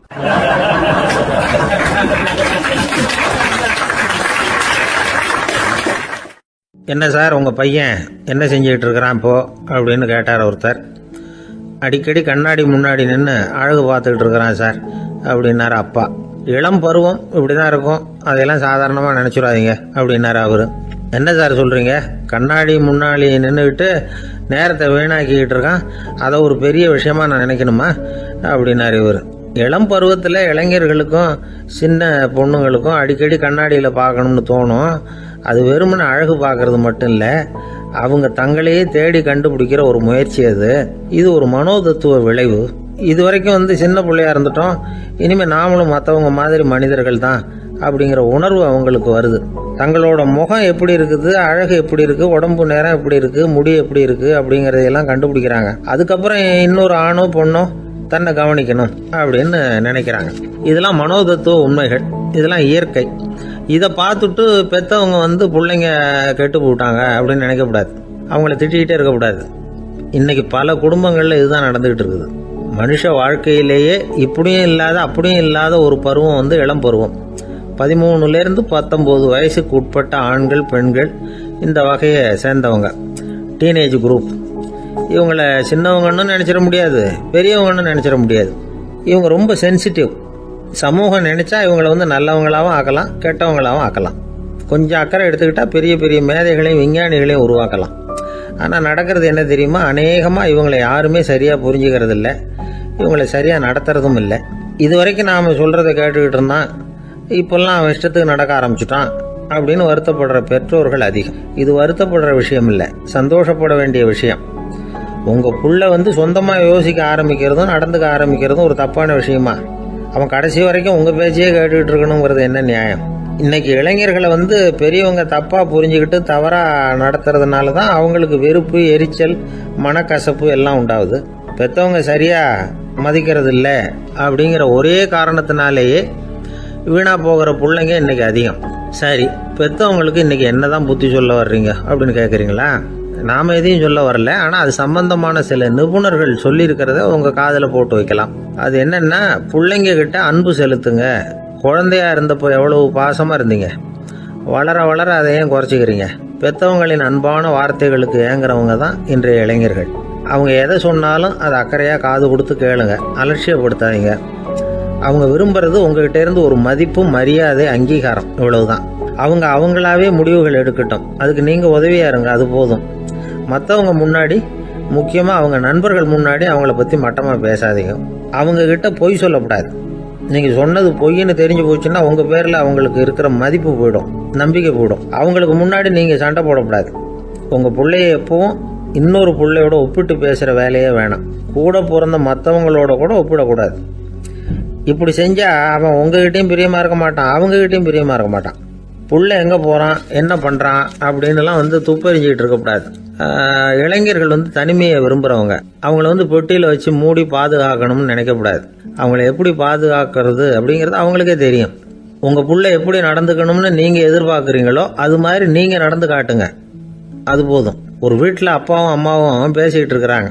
என்னங்க, நம்ம பொண்ணு பெரியவளாயிட்டா, அடிக்கடி கண்ணாடி முன்னாடி போய் நின்றுக்கிட்டு இருக்கிறா, சீக்கிரமாக ஒரு பையனை பார்த்து கல்யாணத்தை முடிக்காம இப்படி மசன்னு கல் மாதிரி உட்காந்துருக்குறீங்களே அப்படின்னு சத்தம் போட்டாங்க அந்த அம்மா. அவசரப்படாத, பார்க்கறதுக்கு கண்ணுக்கு அழகா லட்சணமா புத்திசாலியா ஒரு பையன் கிடைக்க வேணாமா, அதுதான் பார்த்துக்கிட்டு இருக்கிறேன் அப்படின்னாரு அப்பா. இதுக்கு அந்த அம்மா சொல்றாங்க, எங்க அப்பா இப்படியெல்லாம் நினைச்சுக்கிட்டு இருந்திருந்தா எனக்கு கல்யாணமே ஆயிருக்காது தெரியுமா அப்படின்னாங்களாம்.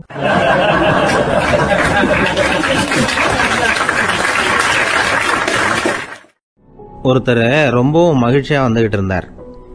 என்ன விஷயம்னு விசாரிச்சேன். நான் தோத்து போயிட்டேன், அதுதான் மனசுக்கு மகிழ்ச்சியா இருக்கு அப்படின்னார். எனக்கு இது ரொம்ப ஆச்சரியமா போச்சு. இந்த உலகத்தில் தோத்து போறவங்க யாரும் மகிழ்ச்சியா இருக்கிறது இல்லை. அப்படி இருக்கிறப்ப இவர் இப்படி சொல்றாரு, எங்க தோத்து போனீங்கன்னு கேட்டேன். அதுக்கப்புறம் தான் அவர் விவரமா சொன்னார். என்னோட 5 வயசு குழந்தையோட நான் விளையாடிக்கிட்டு இருந்தேன். அந்த விளையாட்டுல என் குழந்தை ஜெயிச்சுட்டுது, நான் தோத்து போயிட்டேன் அப்படின்னார் ரொம்ப உற்சாகமா. நான் யோசிச்சு பார்த்தேன். அதாவது நாம சின்ன குழந்தையா இருக்கிறப்போ எந்த விளையாட்டில் கலந்துக்கிட்டாலும் அதில் நாம தான் ஜெயிக்கணும்னு ஒரு வெறி நமக்குள்ளே இருக்கும். நம்மளை எதிர்த்து விளையாடுறவர் நல்லவரா கெட்டவரா, பெரியவரா சின்னவரா அப்படிங்கிறதெல்லாம் முக்கியம் கிடையாது. அவர் தோத்து போகணும், நாம் ஜெயிக்கணும், அதுதான் முக்கியம். எதிரியை சந்தோஷப்படுத்த விளையாடுகிற கலை அப்போ நமக்கு தெரியறதில்ல. வாழ்க்கையில் ஒரு பக்குவம் வந்ததுக்கு அப்புறம் வெற்றி பெறணுங்கிற மன அழுத்தம் போயிடுது. போட்டியில் ஜெயிக்கணுங்கிறத விட குழந்தைய சந்தோஷப்படுத்தணுங்கிறது முக்கியமாக போச்சு. ஜெயிக்கணுங்கிற வெறி ஓடி போட்டுது. ஒரு குழந்தையா இருந்தப்போ நம்ம வளர்ச்சிக்கு உதவிய வெறி பெரியவனானதுக்கு பிறகு நமக்கு எதிரியாக மாறுது. அதை சரியான சமயத்தில் நாம் புரிஞ்சுக்கிட்டோம்னா போதும், நாம் பொழைச்சிக்கலாம். ஒவ்வொரு மனுஷனுமே வாழ்க்கையோட அடுத்த கட்ட வளர்ச்சியில் அடி எடுத்து வைக்கிற நேரத்தில் தன்கிட்ட இருந்து ஏதோ ஒரு குணத்தை அல்லது தன் குணம் இருந்த ஏதோ ஒரு உறவை நாம் இழக்கத்தான் வேண்டியிருக்குது. ஒரு கட்டம் வரைக்கும் உதவியாக இருந்த குணம் அடுத்த கட்டத்துக்கு தடையாக கூட மாறிடலாம். இந்த பரிமாண மாற்றத்துக்கு உள்ளாகிற ஒவ்வொருத்தரும் பிரத்யட்சமாக இதை உணர்றாங்க. ஆனால் பல பேர் எப்படின்னா பழசை திறந்துவிட்டு புதிய கொள்கைகளை உருவாக்கிக்கிறதுக்கு இஷ்டம் இல்லாமல் இருந்துடுறாங்க, அல்லது அப்படி செய்ய முடியாமல் தவிக்கிறாங்க. இதையெல்லாம் மீறி அந்த பழசை திறந்துட்டா அதை இழந்ததால் உண்டாகிற மன அழுத்தம் சில காலத்துக்கு வருத்திக்கிட்டு தான் இருக்கும், வேற வழி இல்லை. ஆரோக்கியமான ஒரு முன்னேற்றத்துக்காக அந்த மன அழுத்தத்தை தாங்கிக்கத்தான் வேணும் அப்படிங்கிறாரு அந்த உலக புகழ்பெற்ற மேதை ஒருத்தர், இந்த ஸ்காட் பெக் அப்படிங்கிறவர். பிறந்த நாள் முதல் இதுதான் சரி அப்படின்னு கற்பிக்கப்பட்டு வந்த ஒவ்வொரு தத்துவத்தையும் தங்களுடைய வளர்ச்சிக்கு தகுந்த மாதிரி மாற்றி அர்த்தப்படுத்தி கொள்ள முடியாமல் வாழ்க்கை சூழல்ல அப்படியே அரைப்பட்டு தூளாகிறவர்கள் தான் ரொம்ப தவிக்கிறாங்களாம். இதுதான் அவருடைய கருத்து. பெரும்பாலும் மனிதர்களுடைய நடுத்தர வயசுல, அதாவது 30 தாண்டுகிற சமயத்துல தான் இந்த தவிப்பு உண்டாகுதான். இதை தான் மேற்கத்திய நாடுகளில் அடிக்கடி மிட் லைஃப் கிரைசிஸ் அப்படின்னு சொல்றாங்க. அப்பப்போ பழசையெல்லாம் தொலைச்சி விட்டு புதுசாக பிறக்கிறதுக்கு கற்றுக்கணும். ஒவ்வொரு நிமிஷத்தையும் அந்த நிமிஷத்துக்கு ஏற்ற சித்தாந்தம் கொண்டவர்களாக சந்திப்போம் அப்படிங்கிறார் அந்த உளவியல் நிபுணர். இப்படி பழகிக்கிட்டா வாழ்க்கை இன்பமயம், இல்லைன்னா தவிப்பு மயம்தான். பழசை தொலைக்க முடியாதவர்களில் எத்தனையோ பேர் உண்டு, எத்தனையோ ரகம் உண்டு. அதில் வேடிக்கையான நண்பர்களும் உண்டு. ஒருத்தர் நண்பர் வீட்டுக்கு போனார். அவர் ஏதோ இனிப்பு பலகாரம் கொடுத்து சாப்பிட சொல்லியிருக்கிறாங்க அவங்க வீட்டில்.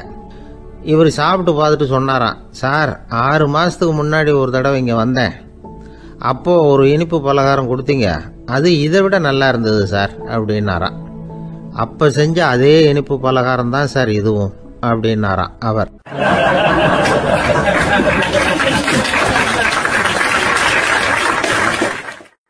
ஒரு வயசான அம்மா தெரு வழியாக போயிட்டு இருந்தாங்க. அவங்க கையில் எண்ணத்தையோ வச்சுக்கிட்டு அதை அடிக்கடி பார்த்துக்கிட்டே இருந்தாங்க. ஒருத்தன் மெதுவாக அவங்கக்கிட்ட போய் கையில் இருக்கிறது என்ன அப்படின்னு எட்டி பார்த்தா அவங்க கையில் 4 பல்லு இருந்துதான். இவன் ஆச்சரியமாக அந்த அம்மாவை பார்த்தான். ஏம்மா உனக்கு என்ன பைத்தியமா, ஏது இந்த பல்லு, இதை என்னத்துக்காக கையில் வச்சுக்கிட்டு அலைஞ்சிக்கிட்டு இருக்கிற அப்படின்னு கேட்டிருக்கான். அதுக்கு அந்த அம்மா விவரம் சொல்ல ஆரம்பித்தாங்களாம். இதை பாருப்பா, எனக்கு ஒரு மகன் இருந்தான், அவனை ரொம்ப செல்லமாக வளர்த்தேன். அவனை தரையிலேயே நடக்க விடுறதில்ல, எப்பவும் தூக்கி வச்சுக்கிட்டு இருப்பேன். அவன் நல்லா பெரியவனாகி பள்ளிக்கூடம் போகிறப்ப கூட அவன் புஸ்தக மூட்டையை நான் தான் சுமந்துக்கிட்டு போவேன். பார்க்குறவங்க கூட கேலி பண்ணுவாங்க, ஏம்மா படிக்க போகிறது நீயா உன் பிள்ளையான்னு கேட்பாங்க. அவன் இன்னைக்கு எவ்வளவோ பெரிய மனுஷன் ஆகிட்டான், வெளிநாட்டில் பெரிய உத்தியோகத்தில் இருக்கான். சமீபத்தில் இங்கே வந்துட்டு போனான். ஒரு நாள் ஏதோ கோபத்தில் என்ன அரைஞ்சுட்டான். அப்போ இந்த 4 பல்லும் கீழே விழுந்துட்டுது. இன்னமும் கூட விழுந்திருக்கும், ஆனால் பல்லு தான் இல்லை.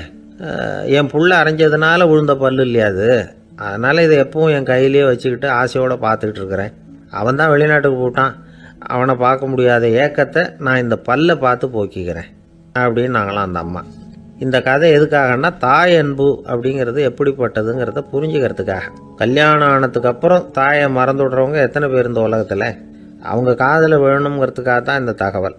ஆனால் ஒரு விஷயம் மட்டும் நல்லா புரிஞ்சுக்கணும், தாயை மதிக்க தெரிஞ்சவங்க தான் இன்னைக்கு வாழ்க்கையில் எல்லா விதத்துலேயும் முன்னுக்கு வந்திருக்கிறாங்க. வேணும்னா விசாரித்து பார்த்துக்குங்க. இன்னொரு அம்மா இருந்தாங்க. அவங்க தினமும் ஒரு கோயிலுக்கு வருவாங்க. சாமியை பார்த்து, கடவுளே நான் இறந்து போனால் நரகத்துக்கு போகணும் அப்படின்னு வேண்டிக்குவாங்களாம்.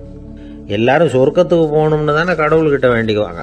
இந்த அம்மா தினம் நான் நரகத்துக்கு போகணும் அப்படின்னு வேண்டிக்கிறாங்க.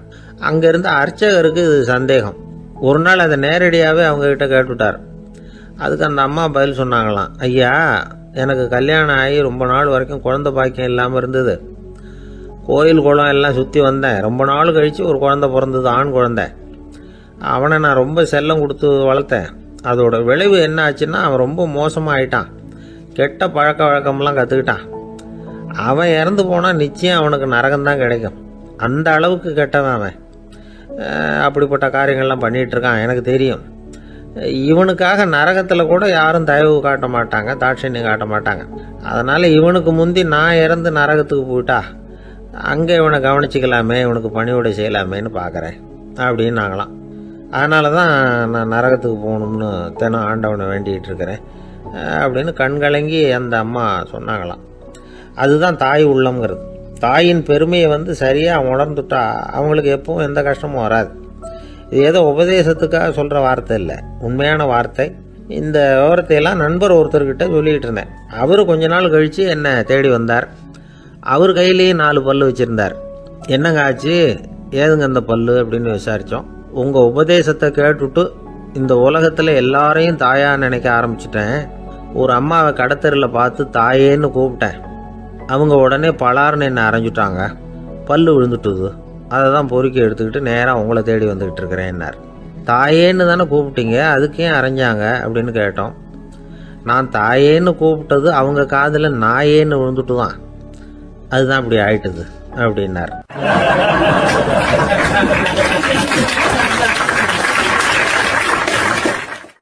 ஐயா, என்னுடைய நூல் வெளியீட்டு விழாவுக்கு அவசியம் நீங்கள் வரணும் அப்படின்னு கூப்பிட்டார் ஒருத்தர். எப்போ வரணும்னு கேட்டேன். அடுத்த வாரம்னார். சரி, புத்தகம் தயாராகிட்டுதா அப்படின்னு. நாளைக்கு தான் அச்சிக்க கொடுக்க போகிறேன்னார். என்னங்க இது, புத்தகம் அச்சிடுறதுக்கு முன்னாடியே அழைப்புதழை அச்சடிச்சு விட்டீங்களே அப்படின்னு கேட்டேன். அதனால் என்னங்க, அந்த காலம் மாதிரியா இப்போல்லாம் அச்சுக்கலை எவ்வளவோ முன்னேறியாச்சுங்க.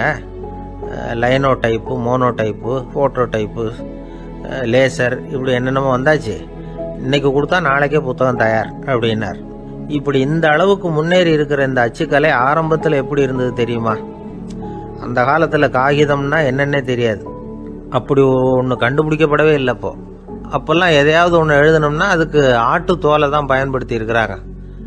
கண்ணுக்குட்டி தோல் கூட அதுக்கு உபயோகப்பட்டு தான். ஐரோப்பாவில் இருந்த பாதிரியார்கள் தோலில் எழுதப்பட்ட புத்தகத்தை தயாரிக்கிறதுல ரொம்ப கெட்டிக்காரங்களாம். எகிப்து, அப்புறம் மத்திய தரைக்கடல் ஓரத்தில் உள்ள நாடுகள், இங்கெல்லாம் தோல் தான் எழுது பொருளாக பயன்பட்டு வந்திருக்குது. ஆனால் நம்ம நாட்டில் ஓலைச்சுவடிகளை எழுத்துக்கு பயன்படுத்தி இருக்கிறாங்க. எழுதுறதுக்கு தோலை பயன்படுத்தினவங்க பிறகு பேப்பரைஸ் அப்படிங்கிற கோரை புல்லை அதுக்கு பயன்படுத்தினாங்களாம். இதெல்லாம் அப்படி கொஞ்சம் கொஞ்சமாக கண்டுபிடிச்சிட்டு வந்திருக்கிறாங்க. அந்த புல்லை கச்சிதமாக நறுக்க வேண்டியது, நல்லா பதப்படுத்த வேண்டியது, அதுக்கப்புறம் அதில் எழுத வேண்டியது, அவ்வளவுதான்.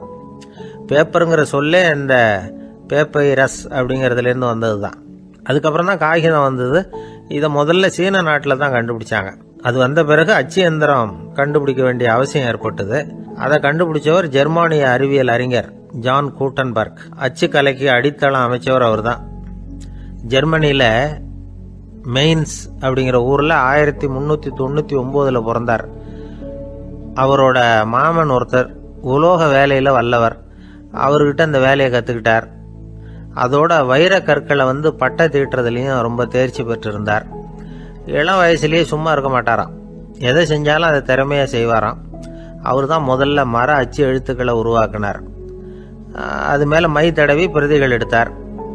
அதுக்கப்புறம் உலோக எழுத்துக்கள், முதல்ல காரியம், அப்புறம் இரும்பு, அப்புறம் கலப்பு உலோகம், பிறகு அச்சடிக்கிறதுக்கு எந்திரம் ஒன்றையும் உருவாக்கினார். முதல்ல பைபிள் அச்சடித்தார். 1468 அவர் இறந்து போனார். 16ஆம் நூற்றாண்டில் மேலை நாடுகளில் இருந்து மர எழுத்துக்களை கொண்டுகிட்டு தமிழ்நாட்டில் கிறிஸ்தவ நூல்களை அச்சிட்டாங்க. அப்போல்லாம் அச்சகங்கள் போதிய அளவுக்கு இங்கே இல்லை. அதுக்கு என்ன காரணம்னா, இந்தியர்கள் அச்சகங்களை நடத்தக்கூடாது அப்படின்னு சட்டம். 1835 வரைக்கும் அந்த சட்டம் நடைமுறையில் இருந்தது. இந்த நிலைமையில் அங்கேயும் இங்கேயுமா 1-2 அச்சகங்கள் ஆரம்பமாச்சு. 1713 தரங்கம்பாடியில் லூத்தரன் மிஷன் அச்சகம், அதே ஆண்டில் சென்னையில் SPCK அச்சகம், இது ரெண்டும் தான் இந்தியாவில் முதல்ல தொடங்கப்பட்ட அச்சகங்கள். ஆட்டுத்தோல்லையும் ஓலைச்சுவடியிலையும் எழுதப்பட்ட எழுத்துக்கள் இன்னைக்கு எங்கேயோ போயிட்டுது. ஆனால் நம்ம ஊரில் எழுத்தாளர்கள் நிலைமை தான் ஒன்றும் சொல்லிக்கிறது மாதிரி இல்லை. நம்ம ஆள் ஒருத்தர் சொன்னார், சார் நான் சொந்தத்தில் ஒரு அச்சாபீஸ் வச்சுருந்தேன், இப்போவும் வச்சுருக்கிறேன். அதனால் என்னுடைய படைப்புகளை புத்தகமாக வெளியிடுறதுல எனக்கு ஒன்றும் கஷ்டம் இல்லை. வருஷத்துக்கு ஒரு புத்தகம் எழுதி வெளியிட்டுருவேன். 15 வருஷமாக இலக்கிய உலகத்துக்கு இப்படி சேவை செஞ்சுக்கிட்டு வர்றேன். ஆனால் இந்த வருஷம்தான் வாசகர்கள் எனக்கு பாராட்டு விழா நடத்தி இருக்கிறாங்க அப்படின்னார். இந்த வருஷம் அப்படி என்ன விசேஷம் அப்படின்னு கேட்டோம். இந்த வருஷம்தான் நான் எந்த புத்தகம் எழுதி வெளியிடாமல் இருந்தேன், அதுக்காகத்தான் எனக்கு இந்த பாராட்டு விழா அப்படின்னார்.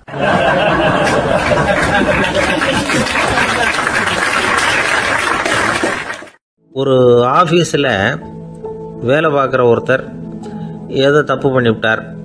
உடனே மேல் அதிகாரி அவரை கூப்பிட்டு அனுப்புனார். நீ செஞ்சது தப்புன்னார் கோபமா. இது ஒரு ரகம். சில அதிகாரிகள் இப்படி நீங்கள் செஞ்சது தப்புன்னு சொல்கிறதில்ல, நீங்கள் செஞ்சது சரி அப்படின்னு சொல்கிறதில்ல. எப்படி சொல்லுவாங்கன்னா, நீங்கள் செஞ்சது சரியில்லைன்னு நான் நினைக்கிறேன் அப்படின்னு சொல்லுவாங்களாம். அதாவது சில பேர் நீங்கள் செஞ்சது தப்புங்கிறாங்க, அதையே மாற்றி சொல்கிறாரு இவர், நீங்கள் செஞ்சது சரியில்லைன்னு நினைக்கிறேன். இது ரெண்டும் அர்த்தம் ஒன்று தான், இருந்தாலும் வார்த்தைகள் வித்தியாசம். நிர்வாக திறமை இல்லாத ஒரு அதிகாரி யூ ஆர் ராங் அப்படின்னு சொல்லுவாராம். நிர்வாக திறமை உள்ள அதிகாரியாக இருந்தால் அதையே கொஞ்சம் மாற்றி I think you are not correct அப்படிம்பாராம். இதுதான் வித்தியாசம். இருந்தாலும் வார்த்தைகளை உபயோகப்படுத்துகிற விதத்தை வச்சு தான் வேலை நல்லா நடக்கிறதும் நடக்காததும் இருக்கு. விவரம் தெரிஞ்சவங்க என்ன சொல்கிறாங்க தெரியுமா? Be a leader not a boss அப்படிங்கிறாங்க. ஒரு லீடராக பாஸாக இருக்காதே அப்படிங்கிறாங்க. சரி, அப்படின்னா லீடருக்கும் பாஸுக்கும் வித்தியாசம் உண்டா அப்படின்னு கேட்டால் இருக்குன்னு சொல்கிறாங்க. லீடருங்கிறவர் வேற, பாஸுங்கிறவர் வேற. ஒரு லீடர் எப்படி நடந்துக்குவார், ஒரு பாஸ் எப்படி நடந்துக்குவார், இதை முதல்ல நாம் தெரிஞ்சுக்கணும். அவங்க எப்படி நடந்துக்குவாங்க அப்படிங்கிறதுக்கு சில விவரங்கள் இருக்குது. அதை கேட்டோம்னா நாம் புரிஞ்சுக்கலாம் அதை. அதாவது பாஸுங்கிறவர் விரட்டிக்கிட்டே இருப்பார், லீடருங்கிறவர் ஊக்கப்படுத்திக்கிட்டே இருப்பார். நாளைக்கு சாயந்தரத்துக்குள்ளே அந்த வேலையை செஞ்சு முடிக்கலைன்னா தொலைச்சி விடுவோம் தொலைச்சி அப்படிம்பார் அவர். இவர் எப்படி சொல்லுவார்னா, இது வரைக்கும் நீங்கள் செஞ்சுருக்கிற வேலை ரொம்ப அற்புதம் அப்படிம்பார். பாஸுங்கிறவர் அதிகாரத்தை நம்பி செயல்படுறவர், லீடருங்கிறவர் நல்லெண்ணத்தை நம்பி செயல்படுறவர். நம்மக்கிட்ட அதிகாரம் இருக்குது, பவர் இருக்குது, அதனால் காரியத்தை சாதிச்சுடலாம் அப்படின்னு நினைக்கிறவர் அவர். மற்றவங்க கிட்ட ஒரு நல்ல அபிப்பிராயத்தை சம்பாதிச்சுக்கிட்டு அது மூலமாக காரியங்களை சாதிக்கிறவர் இவர். பாஸுங்கிறவர் பயத்தை உண்டு பண்ணுவார், லீடருங்கிறவர் அன்பை பரவ செய்வார். அதை செய்யலைன்னா ஆடிட்டில் தகராறாயிடும், இது செய்யலைன்னா இன்க்ரிமெண்ட் கட் ஆகிடும், இப்படி ஏதாவது சொல்லி பயமுறுத்திக்கிட்டே இருப்பார் அவர். இவர் அப்படி இல்லை. உடம்பு இப்படி இருக்குது, வீட்டில் எல்லோரும் சௌக்கியமாக இருக்கிறாங்களா, ஆஃபீஸில் எல்லாம் வசதியாக இருக்குதா, நான் ஏதாவது உதவி செய்யணுமா அப்படின்னு அன்புக்கு முக்கியத்துவம் கொடுப்பார். பாஸுங்கிறவர் எதுக்கு எடுத்தாலும் நான் சொல்லிகிட்டு இருப்பார், லீடருங்கிறவர் நாமன்னு சொல்லிகிட்டு இருப்பார். பாஸுங்கிறவர் தப்புக்கு காரணம் யாருன்னு பார்ப்பார், லீடருங்கிறவர் தப்பு என்னன்னு பார்ப்பார். இதுதான் ரெண்டு பேருக்கு வித்தியாசம். The boss shows who is wrong, the leader shows what is wrong அப்படின்னு சொல்லுவாங்க. இந்த காரியம் எப்படி செய்யப்பட்டிருக்கு அப்படின்னு தெரிஞ்சுக்கிறவர் பாஸ். இந்த காரியத்தை எப்படி செய்யணும்னு செஞ்சு காட்டுறவர் லீடர். பாஸுங்கிறவர் பணியாளர்களை திட்டுவார், லீடர் மரியாதைக்குரியவராக நடத்துவார், அதுக்குரியவராக அவர் நடந்துக்குவார். செய்கிற வேலையை ஒரு சுமையாக நினைக்க வைக்கிறவர் பாஸ், செய்கிற வேலையை ஒரு சந்தோஷமாக ஆக்கிறவர் லீடர். ஒரு முதலாளியாக இருக்கிறவர் அல்லது ஒரு நிர்வாகியாக இருக்கிறவர் இது மாதிரியான நுணுக்கங்களை எல்லாம் தெரிஞ்சு வச்சுக்கிறது நல்லது. ஒரு பாஸ் இருக்கார், அவர் ஒரு நாள் ரொம்ப பெருமையாக தன்னோட ஆஃபீஸை பற்றி பேசிக்கிட்டு இருந்தார். எனக்கு கீழே 200 பேர் வேலை செய்கிறாங்க சார், நான் ஒரு கோடு கிழிச்சா அவங்க அதை தாண்டாத அளவுக்கு நான் நடந்துக்கிறேன் சார் அப்படின்னார் அவர். அது எப்படி முடியுது உங்களால் அப்படின்னு கேட்டோம். நான் கோடே கிழிக்கிறது இல்லை சார் அப்படின்னார்.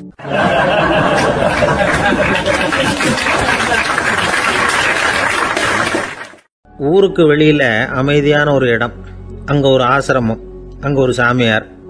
அவர் தினமும் நல்ல போதனைகள்லாம் செய்வார்.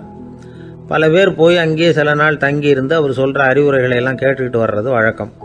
ஒரு தடவை அவரை பார்த்துட்டு போகிறதுக்காக 3 வெளியூர் தம்பதிகள் வந்தாங்களாம். அந்த மடத்திலேயே சாப்பிட்டுக்கிட்டு தங்கியிருந்து அவங்களுடைய போதனைகளை கேட்டுக்கிட்டு போகணுங்கிறது அவங்க நோக்கம். காலையில் குளிச்சுட்டு பூஜையில் உட்காந்தார் அந்த சுவாமி. இவங்களும் குளிச்சுட்டு அந்த பூஜையை பார்க்கறதுக்காக அவர் முன்னாடி வந்து உட்காந்தாங்க. பூஜை ஆரம்பமாச்சு. சம்பிரதாயப்படி அது ரொம்ப நேரம் நடந்துக்கிட்டே இருக்குது. இவங்களுக்கு நல்ல பசி இருந்தாலும் இந்த நேரத்தில் அதை எப்படி வெளியில் காட்டிக்கிறது? பேசாமல் இருந்தாங்க. அந்த சுவாமி பூஜையை முடித்தார். அதுக்கப்புறம் பேச ஆரம்பித்தார். பேச்சு அருமையாக தான் இருந்தது, அமிர்தமாக தான் இருந்தது. இருந்தாலும் இவங்களுக்கு இருக்கிற வயிற்று பசி அது சரியாக கவனிக்க விடலை. அந்த சுவாமியே இதை கவனிச்சதா தெரியல. இவங்களுக்கு மனசுக்குள்ள ஒரு எண்ணம், உள்ள சாப்பாடு தயாராகிட்டு இருக்கும் போல இருக்கு, இந்த பேச்சு முடிஞ்சது நம்மளை உள்ளே அழைச்சிட்டு போய் சாப்பாடு போடுவாங்கன்னு நினைக்கிறோம் அப்படின்னு இவங்களாம் நினச்சிக்கிட்டாங்க. ஆனால் சுவாமி இதை பற்றி எதுவுமே பேசலை, கண்டுக்கலை. ஒரு அம்மாவால் அதுக்கு மேலே சும்மா இருக்க முடியுமா? முடியல. சாப்பாட்டை கவனிக்கலாமா அப்படின்னு சொல்லி மெதுவாக ஆரம்பித்தாங்க. கவனிக்கலாமே அப்படின்னு உள்ளே அழைச்சிட்டு போனார் சுவாமி. இவங்க ரொம்ப அவசரமாக எழுந்திருச்சு உள்ளே ஓடினாங்க. அங்கே ஒரு மேஜை மேலே ஒரு கிண்ணம் மூடி இருந்தது. இதுதான் சாப்பாட்டு மேஜை போல இருக்கு, இங்கே சாப்பாடு வந்துடும் அப்படின்னு நினச்சாங்க. உடனே போய் சுற்றி உட்காந்துக்கிட்டாங்க. சுவாமி அந்த கிண்ணத்தை எடுத்து அந்த அம்மா கிட்ட கொடுத்தார். அவங்க அதை வாங்கி மூடியை திறந்து பார்க்குறாங்க. உள்ளே ஒரு சாவி இருக்குது. சரிதான், இது சமையலறை சாவி போல இருக்கு. அங்கே போய் அதை திறந்து சாப்பாட்டை நாமே எடுத்துக்கிட்டு வந்து இங்கே வச்சுக்கிட்டு சாப்பிடணும் போல இருக்கு அப்படின்னு நினச்சாங்க. சாவி இருக்கு இல்லையா, வாங்க பூட்டு நிறையா காட்டுறேன் அப்படின்னு சுவாமி அவங்கள அழைச்சிட்டு போனார், காட்டினார். இவங்க அந்த அறையை ரொம்ப ஆவலோடு திறந்தாங்க. உள்ளே பார்த்தா அங்கே அரிசி, பருப்பு, விதவிதமான காய்கறி எல்லாம் இருக்குது. சமையலுக்கு வேண்டிய மிளகாய், எண்ணெய், பால், தயிர், நெய் இப்படி எல்லாமே இருக்குது. அடுப்பு, விறகு, நெருப்பு போட்டி அது கூட அங்கே இருக்குது. சாப்பாடு தயாராக இருக்கும்னு நினச்சிக்கிட்டு போனால் இப்படி இருக்குதே அப்படின்னு சொல்லி அதை பார்த்ததும் ரொம்ப சோர்ந்து போட்டாங்க அவங்க. சுவாமி, என்ன இது சாப்பாடு இல்லையா அப்படின்னாங்க. அதுதான் சாப்பாட்டுக்கு வேண்டிய எல்லாம் இங்கே இருக்குதே. அடுப்பு மூட்டி நீங்கள் தான் அவங்கவுங்க ருசிக்கு தகுந்த மாதிரி சமைச்சிக்கணும்.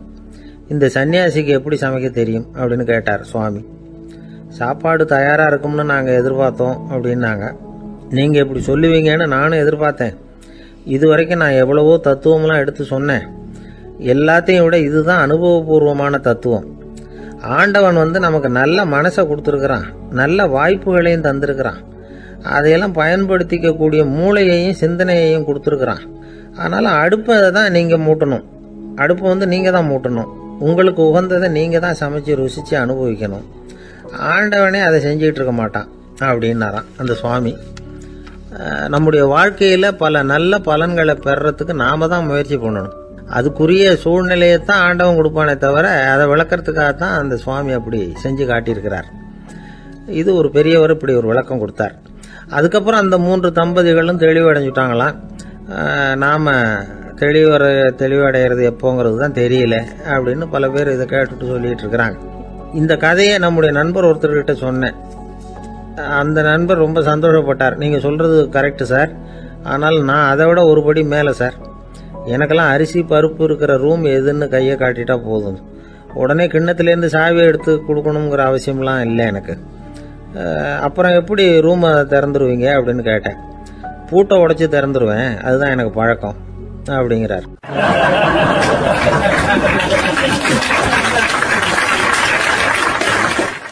ஒருத்தர் மனசுல நிம்மதி இல்லாம உட்கார்ந்திருந்தார். என்ன சார் விஷயம் அப்படின்னு விசாரிச்சேன். அகலக்கால் வச்சுட்டேன், அதுதான் அவதிப்படுறேன்னார். விவரமா சொல்லுங்கன்னு. வீடு கட்டணும்னு ஆரம்பிச்சேன், வேலை பாதியிலேயே நிற்கிது, கையில் பணம் இல்லை அப்படின்னார். இது மாதிரி ஆசாமிகள் பல பேரை நீங்கள் பார்த்துருக்கலாம். இவங்கெல்லாம் சுலபமாக மன அழுத்தத்துக்கு ஆளாயிடுறாங்க. மன உளைச்சல், அதாவது ஸ்ட்ரெஸ் அப்படின்னு சொல்கிறோமே, அதுக்கு அடிப்படையான சில காரணங்கள் உண்டு. அதாவது மிகையாக திட்டமிடுதல் அப்படிங்கிறதும் ஒரு முக்கியமான காரணம். நடைமுறை சாத்தியம் என்னங்கிறத மனசில் வச்சுக்கிட்டு எந்த திட்டத்தையும் தீட்டணும், அப்போ தான் அது சரியாக வரும். 2வது காரணம் என்ன தெரியுமா? ஒரே நேரத்தில் பல்வேறு செயல்களில் ஈடுபடுறது.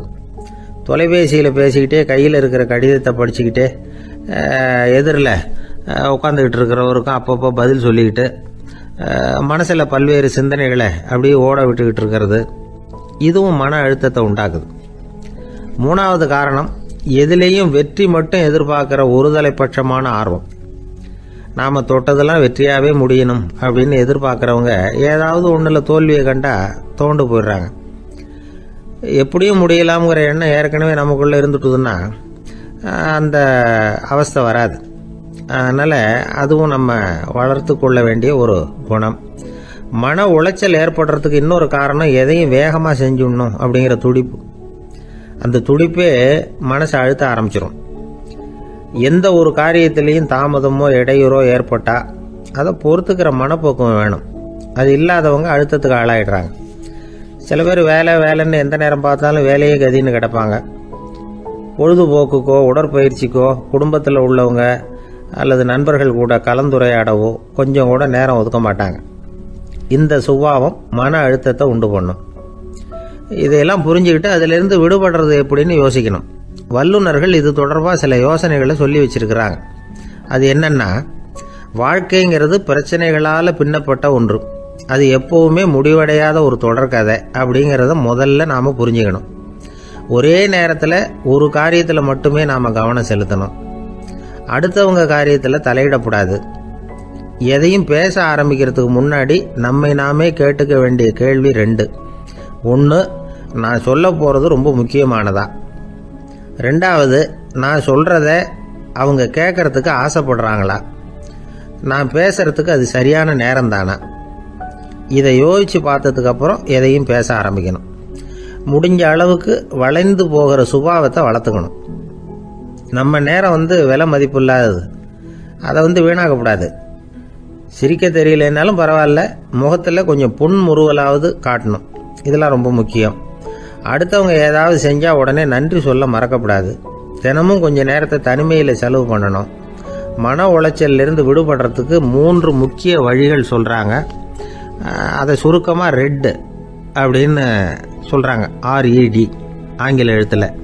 அந்த முதல் எழுத்து R, அது என்னென்னா ரிலாக்ஸேஷன், அதாவது இடை ஓய்வு. 2வது E எக்ஸர்சைஸ், உடற்பயிற்சி. 3வது டயட், திட்டமிட்ட உணவு முறை.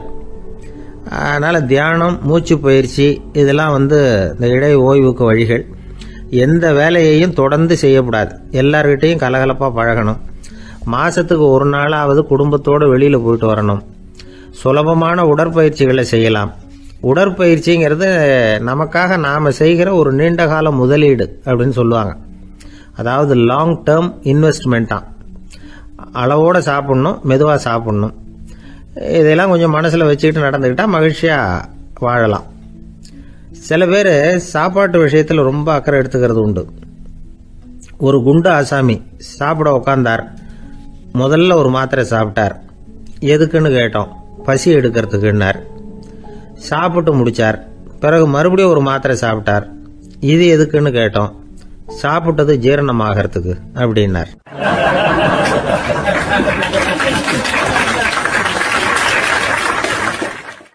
ஒரு காலத்தில் பிரஷ்யா அப்படின்னு ஒரு தேசம் இருந்தது. இப்போ ஜெர்மனி இருக்குல்ல, இதோட பெரும்பகுதி ஒரு காலத்தில் பிரஷ்யாங்கிற பேரில் இருந்தது. அப்போ அதுக்கு அரசராக இருந்தவர் மகா ஃப்ரெடரிக், அதாவது ஃப்ரெடரிக் தி கிரேட் அப்படின்னு சொல்லுவாங்க. அந்த ராஜாவுக்கு ஒரு சந்தேகம். நாம் பல வகையான வரிகளை விதித்து வசூல் பண்ணுறோம். அப்படி பண்ணி வருமானம் குறைஞ்சிக்கிட்டே போகுதே, இதுக்கு என்ன காரணமாக இருக்கும்? இதுதான் அவருக்கு ஏற்பட்ட சந்தேகம். ஒரு சமயம் அந்த அரசர் தம்முடைய அமைச்சர்களையும் பிரபுக்களையும் தளபதிகளையும் கூப்பிட்டு ஒரு விருந்து வச்சார். விருந்து முடிஞ்சதும் அவங்கள பார்த்து இந்த சந்தேகத்தை கேட்டார். வரிகள் அதிகமாக விதித்து வருமானம் குறையறதுக்கு என்ன காரணம் அப்படின்னு கேட்டார். பல பேருக்கு இதுக்கு சரியாக பதில் சொல்ல தெரியல. அனுபவசாலியான ஒரு தளபதி எழுந்திருச்சார். அரசே, அது எப்படிங்கிறத இப்போ உங்களுக்கு காட்டுறேன்னார். உடனே ஒரு பெரிய பனிக்கட்டி ஒன்றை தன்னுடைய கையில் எடுத்தார். அதை அப்படியும் எப்படியும் திருப்பி பார்த்தார். அப்புறம் அடுத்தவர்கிட்ட கொடுத்தார். அவர் அதை அப்படியும் எப்படியும் திருப்பி பார்த்துட்டு அடுத்தபடியாக இருந்தவர்கிட்ட கொடுத்தார். இப்படியே இதை ஒவ்வொருத்தராக பார்த்துட்டு ஒவ்வொரு கையாக மாறி கடைசியில் மன்னர் கைக்கு போய் சேர்ந்தது. மன்னர் கைக்கு அந்த பனிக்கட்டி போய் சேர்ந்தப்போ அது கொஞ்சம் கொஞ்சமாக உருகி ஒரு பட்டாணி கடலை சைஸுக்கு ஆயிட்டுது. மன்னர் யோசனை பண்ணார். வரி அதிகமாக போட்டாலும் வந்து சேர்றது குறைவாக இருக்கிறதுக்கு என்ன காரணம் அப்படிங்கிறது அவருக்கு புரிஞ்சு போச்சு. காலம்தான் மாறிட்டு இருக்கே தவிர இந்த கையூட்டு வாங்குற பழக்கம் மாறினதாக தெரியல. இன்னொரு ராஜா இருந்தார். அவர் தன்னுடைய ராஜாங்கத்தில் லஞ்ச ஊழலே சுத்தமாக இருக்கக்கூடாது அப்படின்னு நினைச்சார். அவர்கிட்ட பல்வேறு துறைகளுக்கும் பொறுப்பாக இருந்த பல பேரும் ரொம்ப சுத்தமாகவும் நேர்மையாகவும் இருந்தாங்க. ஒரே ஒருத்தர் மட்டும் எல்லார்கிட்டையும் லஞ்சம் வாங்கிட்டே இருந்தார். அவரை வேற வேற துறைகளுக்கு மாற்றி பார்த்தாரு. அந்த ராஜா என்னென்னமோ பண்ணி பார்க்குறாரு. எந்த வேலையை கொடுத்தாலும் அதுலேயும் லஞ்சம் வாங்குறதுக்கு ஒரு வழியை உண்டு பண்ணிக்குவார் அந்த ஆள். ராஜாவுக்கு இது ஒரு பெரிய தலைவலியாக போட்டுது. இவர் என்ன பண்ணுறது, இவருக்கு என்ன வேலையை கொடுக்கறது, கொஞ்சம் கூட லஞ்சம் வாங்குறதுக்கு சான்ஸே இல்லாத ஒரு வேலையை கொடுக்கணும் அப்படின்னு திட்டம் போட்டார். ஒரு நாள் அவருக்கு அந்த உத்தரவும் போட்டுட்டார். அதாவது அவருக்கு என்ன வேலைன்னா, கடற்கரையில் தான் அவருக்கு ஆஃபீஸ், அங்கேயே இருந்துக்க வேண்டியது. தினமும் எத்தனை கடல் அலை கரையில் வந்து மோதுது அப்படிங்கிறத கணக்கு எடுத்து ராஜாவுக்கு தெரிவிக்க வேண்டியது. இதுதான் அவருக்கு வேலை. பேசாமல் அலையை எண்ணிட்டு உட்காந்துருக்கிட்டோம், அப்போவாவது அவர் லஞ்சம் வாங்குற சந்தர்ப்பம் இல்லாமல் போயிடும் அவருக்கு அப்படின்னு நினைச்சார் ராஜா. இந்த ஆள் கடற்கரைக்கு போய் டியூட்டியில் ஜாயின் பண்ணிட்டார். ஒரே மாசத்துல அங்கே சொந்தமாக ஒரு பிரம்மாண்டமான மாளிகை கட்டி விட்டாரு. ராஜாவுக்கு இது பெரிய ஆச்சரியமாக போச்சு. அலையை என்ற வேலையில் அந்த ஆள் எப்படி பணம் சம்பாதிச்சார் அப்படின்னு விசாரிச்சு பார்த்தார் அக்கம் பக்கத்தில். அந்த ஆள் என்ன பண்ணியிருக்கிறாருன்னா, கடற்கரையில் போய் பொறுப்பை ஏற்றுக்கிட்ட உடனே அங்கே இருந்த மீனவர்கள்கிட்ட எல்லாம் இந்த கரையில் வந்து ஒரு நாளில் வந்து மோதுற அலைகள் எத்தனை அப்படின்னு கேட்டிருக்காரு. அது எப்படிங்க தெரியும்னு இருக்காங்க அவங்க. தினமும் அந்த எண்ணிக்கை தெரியணும், நம்ம ராஜாவுக்கு தினமும் அறிக்கை அனுப்பணும், டெய்லி ரிப்போர்ட்டு. தவறுனா நீங்கள் இந்த கடலில் போய் மீன் பிடிக்கிறதுக்கு ராஜாவோட அனுமதி கிடைக்காது அப்படின்னு இருக்காரு. உடனே மீனவர்களும் பயந்து போட்டாங்க. கடலுக்கு போகிறதுக்கு அனுமதி இல்லைன்னா பட்டினி கிடக்கிறது மாதிரி ஆயிடுமே.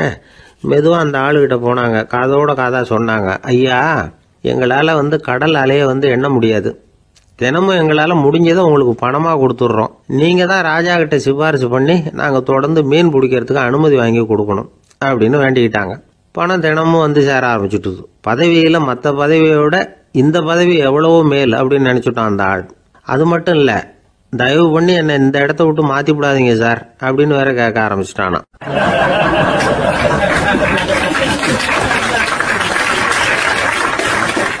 என் நண்பர் ஒருத்தர் ஆழ்ந்த சிந்தனையில் இருந்தார்.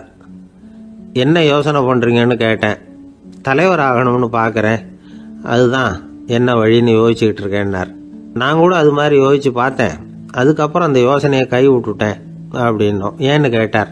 அதுக்கான தகுதிகள் நமக்கு இல்லைங்கிறது புரியுது.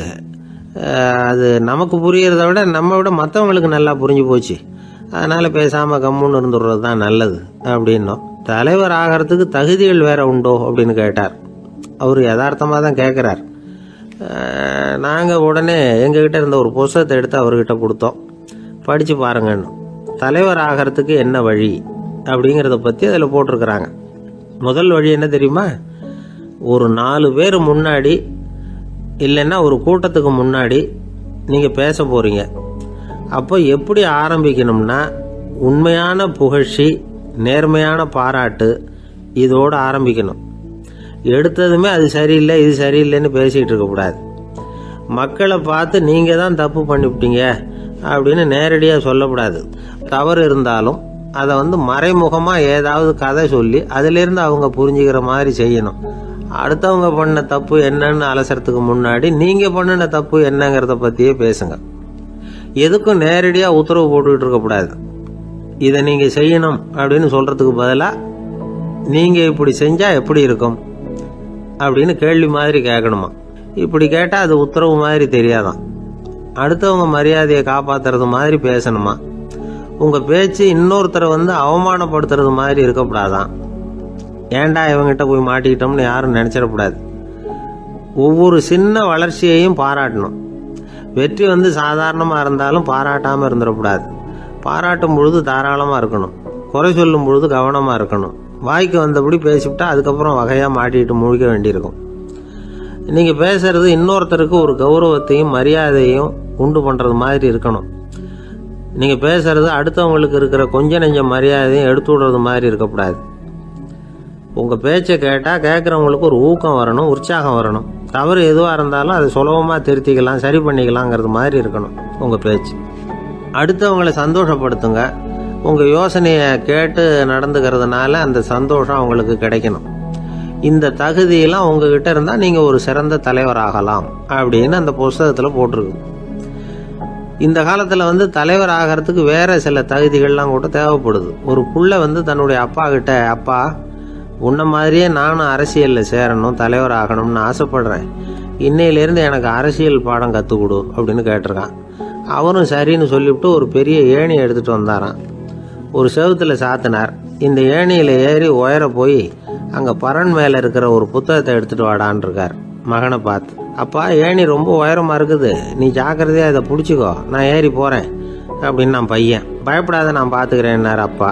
பையன் ஏணியில் ஏறினா உச்சிக்கு போனதும் அப்பா கையை எடுத்துட்டார். ஏணி அப்படியே சரிஞ்சுட்டுது. பையன் பொத்துன்னு கீழே விழுந்துட்டான். இடுப்பு பிடிச்சிக்கிட்டே எழுந்திரிச்சான். என்னப்பா இது, இப்படி என்னை ஏற விட்டுட்டு கையை விட்டுட்டியே, இப்படி கை விடலாமா அப்படின்னு கத்தியிருக்கான். அப்பா நிதானமாக சொன்னாராம், அவசரப்படாதேப்பா, அரசியலில் இதுதான் முதல் பாடம், பெத்த அப்பனா இருந்தாலும் அவனை நம்பாதே அப்படின்னு உபதேசம் பண்ண ஆரம்பிச்சாராம்.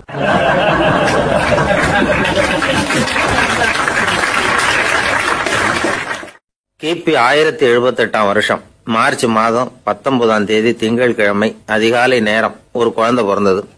எங்க தெரியுமா? காஸ்பியன் கடலுக்கு தெற்கே பாரசீக மொழி வழங்கிய தபரிஸ்தான் மாநிலத்துல ஜீலான்கிற புனித நகர், அதோட புறநகர் பகுதியில உள்ள நீப்புங்கிற ஊர்ல தான் அந்த குழந்தை பிறந்தது. அந்த இடம் இப்போ ரஷ்யாவில் இருக்கு. அந்த குழந்தை யாருன்னு நினைக்கிறீங்க? அதுதான் முஹித்தீன் பெருமான், ஆன்மீக சாதனைகள் புரிந்த மகான் முஹித்தீன் ஆண்டகை. தன்னுடைய 18வது வயசுல உயர்கல்விக்காக ஜீலான் நகரத்தை விட்டு பகுதாத் நகரத்துக்கு புறப்பட்டு போறார். இளம் பிராயம் தானே, அதனால துணைக்கு ஒரு வர்த்தக கூட்டத்தோட சேர்ந்து போயிட்டு இருக்கிறார். ரொம்ப தூரம் போகணும். ஒவ்வொரு இடமா தங்கி தங்கி போயிட்டு இருக்கிறாங்க. ஒரு இடத்துல ஒரு கொள்ளை கூட்டம் பயங்கரமான ஆயுதங்களோட அவங்கள வழிமறிச்சுட்டுது. அந்த வர்த்தக கூட்டம் வச்சிருந்த பொருள்களை எல்லாம் அவங்க பறிச்சு விடுறாங்க. இவங்களும் பயந்துகிட்டு இருந்தது எல்லாத்தையும் அவங்க கிட்ட கொடுத்துடுறாங்க. முஹித்தீன் ஆண்டகை மட்டும் இதையெல்லாம் பார்த்துக்கிட்டு தனியா ஒதுங்கி நிக்கிறார். ஒரு 18 வயசு பையன் மட்டும் இப்படி தனியா அநாத சிறுவன் மாதிரி நின்றுட்டு இருக்கிறத அந்த கொள்ளை கூட்டத்தில் இருந்த ஒருத்தன் பாக்குறான். கிட்ட நெருங்கி வர்றான். அலட்சியமாவும் கிண்டலாவும் உங்ககிட்ட ஏதாவது இருக்குதா அப்படின்னு கேக்குறான். இவங்கிட்ட என்ன இருக்க போகுது அப்படிங்கிற நம்பிக்கையில அவன் அப்படி கேக்குறான். உடனே இவரு, ஓ இருக்குதே, என்கிட்ட 40 தீனார் இருக்கு அப்படிங்கிறார். இப்படி சொல்லியும் அந்த கொள்ளைக்காரனுக்கு நம்பிக்கை வரல. என்னிடம் விளையாடாத, பொய் சொல்லாத, உண்மையை சொல்லு அப்படிங்கிறான் அவன். உண்மையைத்தான் சொல்றேன், என்கிட்ட 40 தீனார் இருக்கு அப்படிங்கிறார் இவர். எங்க வச்சிருக்கிற அப்படின்னு கேக்குறான். சட்டையின் விழாப்புறத்துல உள்ள பகுதியில அதை வச்சு தச்சிருக்கிறாங்க அப்படின்னு உண்மையை சொல்றார். உடனே கொள்ளை கூட்ட தலைவன் அதை கத்தியால கீறிப்பார் அப்படின்னு உத்தரவு போடுறான். அந்த சட்டையை கிழிக்கிறாங்க. உள்ள இருந்து 40 பொற்காசுகளும் பொல பொலன்னு கீழே கொட்டுச்சு. அதை பார்த்த உடனே அந்த கொள்ளை கூட்ட தலைவன் மலைச்சு போய் நின்னுட்டான். காசை பார்த்துட்டு அவன் மலைச்சு போகல, பொய் பேசாத அந்த பையனோட நேர்மையை பார்த்துட்டு அவன் அப்படி நின்னான். மெதுவா அந்த பையன் கிட்ட வந்தான். ஏன்பா, நீ என்ன பணக்கார குடும்பமா அப்படின்னு கேட்டான். அப்படிலாம் இல்ல, எனக்கு அப்பா இல்ல, அம்மா மட்டும்தான் உண்டு. எங்க அப்பா எனக்குன்னு விட்டு போன சொத்தே இந்த 40 தீனார் தான் அப்படின்னாரு இவர். அப்படி இருந்துமா உண்மை பேசணும்னு ஆசைப்பட்டேன். என்கிட்ட ஒண்ணும் இல்லைன்னு ஒரு வார்த்தை சொன்ன உன்னை விட்டுருப்போமே அப்படின்னா அவன். அப்படி இல்லைங்க, நான் இறைவன் திருநாமத்தை அறியக்கூடிய கல்வி ஞானத்துக்காக இப்ப போயிட்டு இருக்கிறேன். இறைவன் திருநாமத்தை உச்சரிக்க வேண்டிய நாவால பொய் பேசக்கூடாதுன்னு எங்க அம்மா சொல்லியிருக்கிறாங்க. அதனால நான் எப்பவுமே பொய் சொல்ல மாட்டேன் அப்படின்னு என்னுடைய தாய்க்கு வாக்கு கொடுத்திருக்கிறேன் அப்படின்னார் அவர். முஹித்தீன் பெருமான் வார்த்தைகளை கேட்ட அந்த கொள்ளையர்கள் மனம் திருந்தி நல்லவங்களா ஆயிடுறாங்க. அந்த கொள்ளையர் தலைவன் பிற்காலத்துல ஒரு பெரிய மகான் ஆயிடுறார். பெரியவர்கள் வாழ்க்கையில நடக்கிற இது மாதிரி சம்பவங்கள் தான் நாம நல்ல விதமா வாழறதுக்கு துணையா இருக்கும். அந்த காலத்துல கொள்ளையர்களே பெரியவங்க செயலை பார்த்து மனம் திருந்தி இருக்கிறாங்க. இந்த காலத்துல யாரு இப்படி இருக்கிறா? இந்த காலத்துல மகான் ஒருத்தரை பார்த்தேன், எனக்கு வேண்டியப்பட்ட மகான். ஏங்க, நீங்களும் மகான் ஆகிறதுக்கு முன்னாடி கொள்ளை அடிச்சுட்டு இருந்தீங்களா அப்படின்னு கேட்டேன். அவர் மெதுவா கண்ணை திறந்து என்ன நிமிர்ந்து பார்த்தார். அப்படி இல்லப்பா, நான் கொள்ளை அடிக்கிறதுக்காகத்தான் மகானாவே ஆகி இருக்கிறேன் அப்படின்னு சொல்லிவிட்டு மறுபடியும் கண்ணை மூடிட்டார்.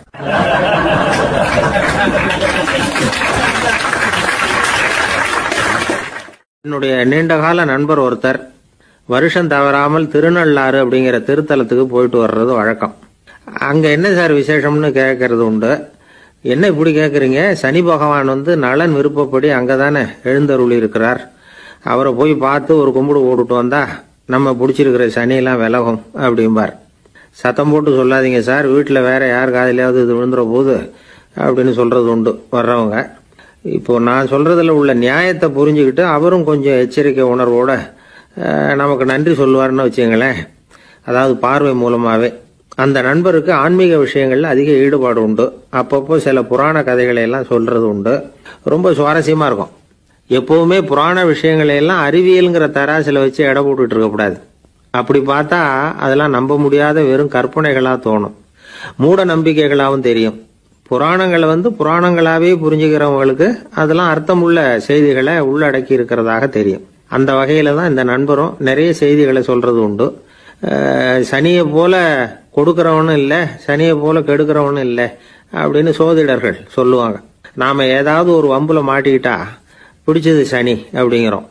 ராவணன் எப்பேற்பட்ட வீரன், அவனே சனி பார்வைப்பட்டது தானே சங்கடப்பட ஆரம்பிச்சான் அப்படின்னார் நண்பர். அது எப்படிங்கன்னு கேட்டேன். அவர் சொல்ல ஆரம்பிச்சார், இந்த ராவணன் இருக்கானே நவ கிரகங்களையும் பிடிச்சி கொண்டுட்டு வந்து தன்னுடைய சிம்மாசனத்துல அப்படியே படிகளா போட்டு வச்சுட்டானா, ஒவ்வொரு படியா. பாவம் அந்த 9 தேவதைகளும் ஒவ்வொரு படியா குப்புற கிடக்குறாங்க. நவக்கிரகம் நம்மளை ஆட்டி படைக்குதுன்னு நாம சொல்லிட்டு இருக்கிறோம். ஆனா அந்த நவக்கிரகங்களை ராவணன் எப்படி வச்சிருந்தான் பாருங்க. எல்லாரையும் சிம்மாசனத்துக்கு பக்கத்துல படிப்படியா போட்டு வச்சிருக்கிறான்.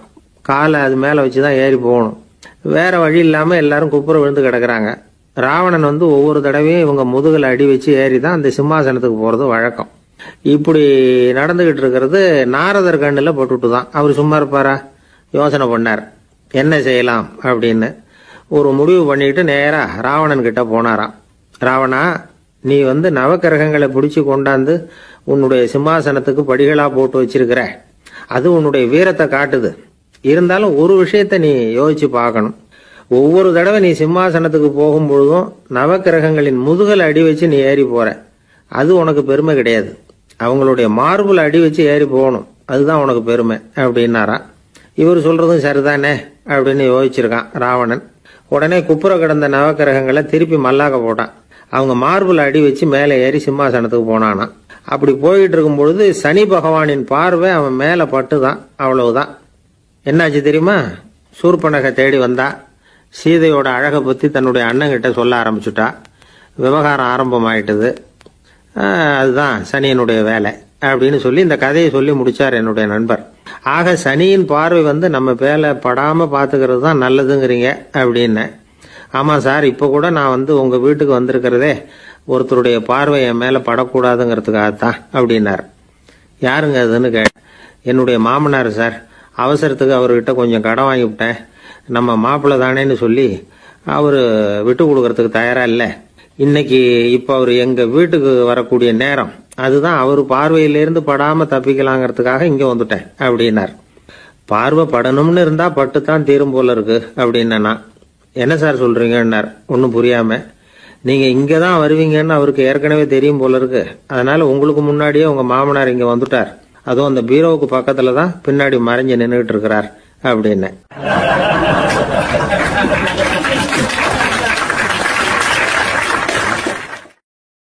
வருஷம் செப்டம்பர் மாசம் 22ஆம் தேதி மதுரை மேலமாசி வீதியில உள்ள ஒரு வீடு. அங்க அன்னைக்கு நடந்த ஒரு அற்புத நிகழ்ச்சி பின்னாடி உலக மக்களை எல்லாம் ஆச்சரியப்பட வச்சது. இந்திய வரலாற்றிலேயே அது ஒரு முக்கியமான நிகழ்ச்சி. உலக மக்கள் கவனமெல்லாம் காந்திஜியின் பக்கம் திரும்புறதுக்கு காரணமா இருந்த நிகழ்ச்சி அது.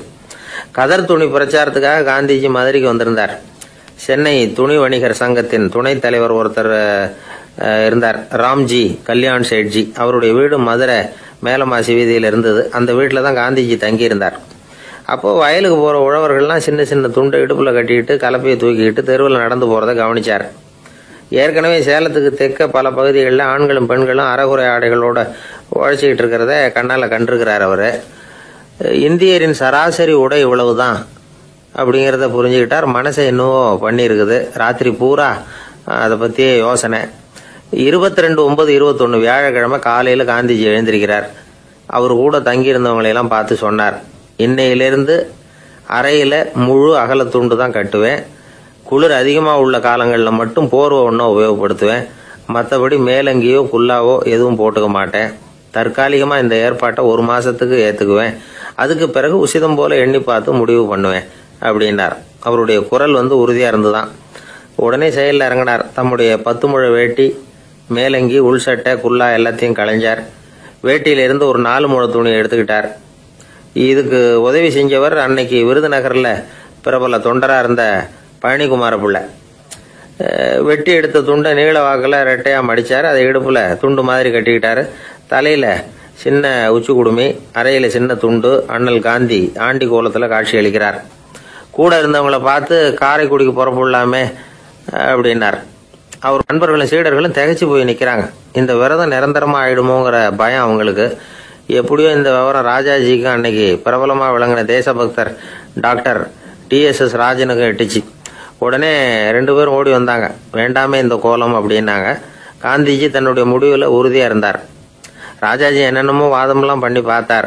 உங்களுடைய வாதத்துக்கு என்னால் பதில் சொல்ல முடியல, இருந்தாலும் நான் செய்யறது தான் சரிங்கிறதுல எனக்கு சந்தேகம் இல்லை. இன்னைக்கு அதிகாலை 3 மணி இருக்கும். நான் ஓரளவு விழிச்சுக்கிட்டேன். அதாவது உறக்கமும் விழிப்புமா இருந்த நிலையில எனக்கு இந்த எண்ணம் உண்டாச்சு. இது என்னுடைய அந்தராத்மாவின் ஆணை, அதை என்னால் மீற முடியாது அப்படின்னு சொல்லிவிட்டாராம் காந்திஜி. கதர் பிரச்சாரத்துக்காக காரைக்குடிக்கு கிளம்பினார். வாசல்ல 4 மோட்டார் வண்டிகள் காத்துக்கிட்டு இருந்தது. வீதியில 2 பக்கமும் ஜனங்கள். காந்திஜி இடுப்பு துணியோட மோட்டார் வண்டியில ஏறினார். நண்பர்களும் சீடர்களும் மக்களும் உடல் சிலிர்க்க அந்த காட்சியை பார்க்கறாங்க. மோட்டார் வண்டி நகர ஆரம்பிக்குது. எப்பேற்பட்ட காட்சி அது! சுக்கநாத பெருமானியே கூலி ஆளாக்கிய மண், அப்படி ஆக்கி மண் சுமக்க வச்ச மதுரை இல்லையா, அந்த மதுரை தான் காந்திஜி துறவி கோலம் கொள்றதுக்கும் காரணமா இருந்திருக்குது. இது இன்னைக்கு எத்தனை பேருக்கு தெரியும்? ஒரு தடவை காந்திஜி நேருவும் சுற்றுப்பயணம் செஞ்சாங்களாம். ஒரு இடத்துல நடந்து போயிட்டு இருக்கிறாங்க. குறுக்க ஒரு வாய்க்கால். நேரு என்ன பண்ணார் தெரியுமா? தன்னுடைய இளமை துடிப்பை காட்டுறதுக்காக கொஞ்சம் தூரம் பின்னாடி போய் அங்கேருந்து வேகமாக ஓடி வந்து அந்த வாய்க்காலை தாண்டினாராம். காந்திஜி அப்படி பண்ணல. பக்கத்தில் இருந்த பாலம் வழியா அந்த வாய்க்காலை கடந்து வந்தார். நேரு காந்திஜியை பார்த்து சிரிச்சுக்கிட்டே, என்ன மாதிரி நீங்களும் தாண்டி இருக்கலாமே அப்படின்னாராம். அதுக்கு காந்திஜி சிரிச்சுக்கிட்டே சொன்னாராம், 2 அடி முன்னேறதுக்காக 5 அடி பின்னாடி போறதா அப்படின்னாராம்.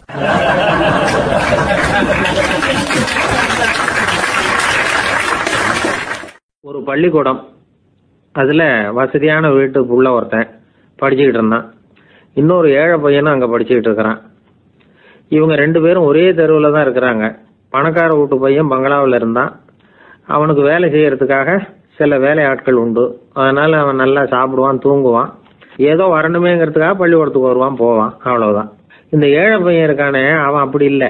காலையில எழுந்திருப்பான், உடற்பயிற்சி பண்ணுவான், அவங்க வீட்டில் கிடைக்கிற சாதாரண உணவு அதை அளவோட சாப்பிடுவான், வீட்டில் உள்ள வேலைகளையும் செய்வான், பள்ளிக்கும் தவறாம வந்துடுவான். அவனுக்கு கூட பிறந்த சகோதர சகோதரிகள் 8 பேர்.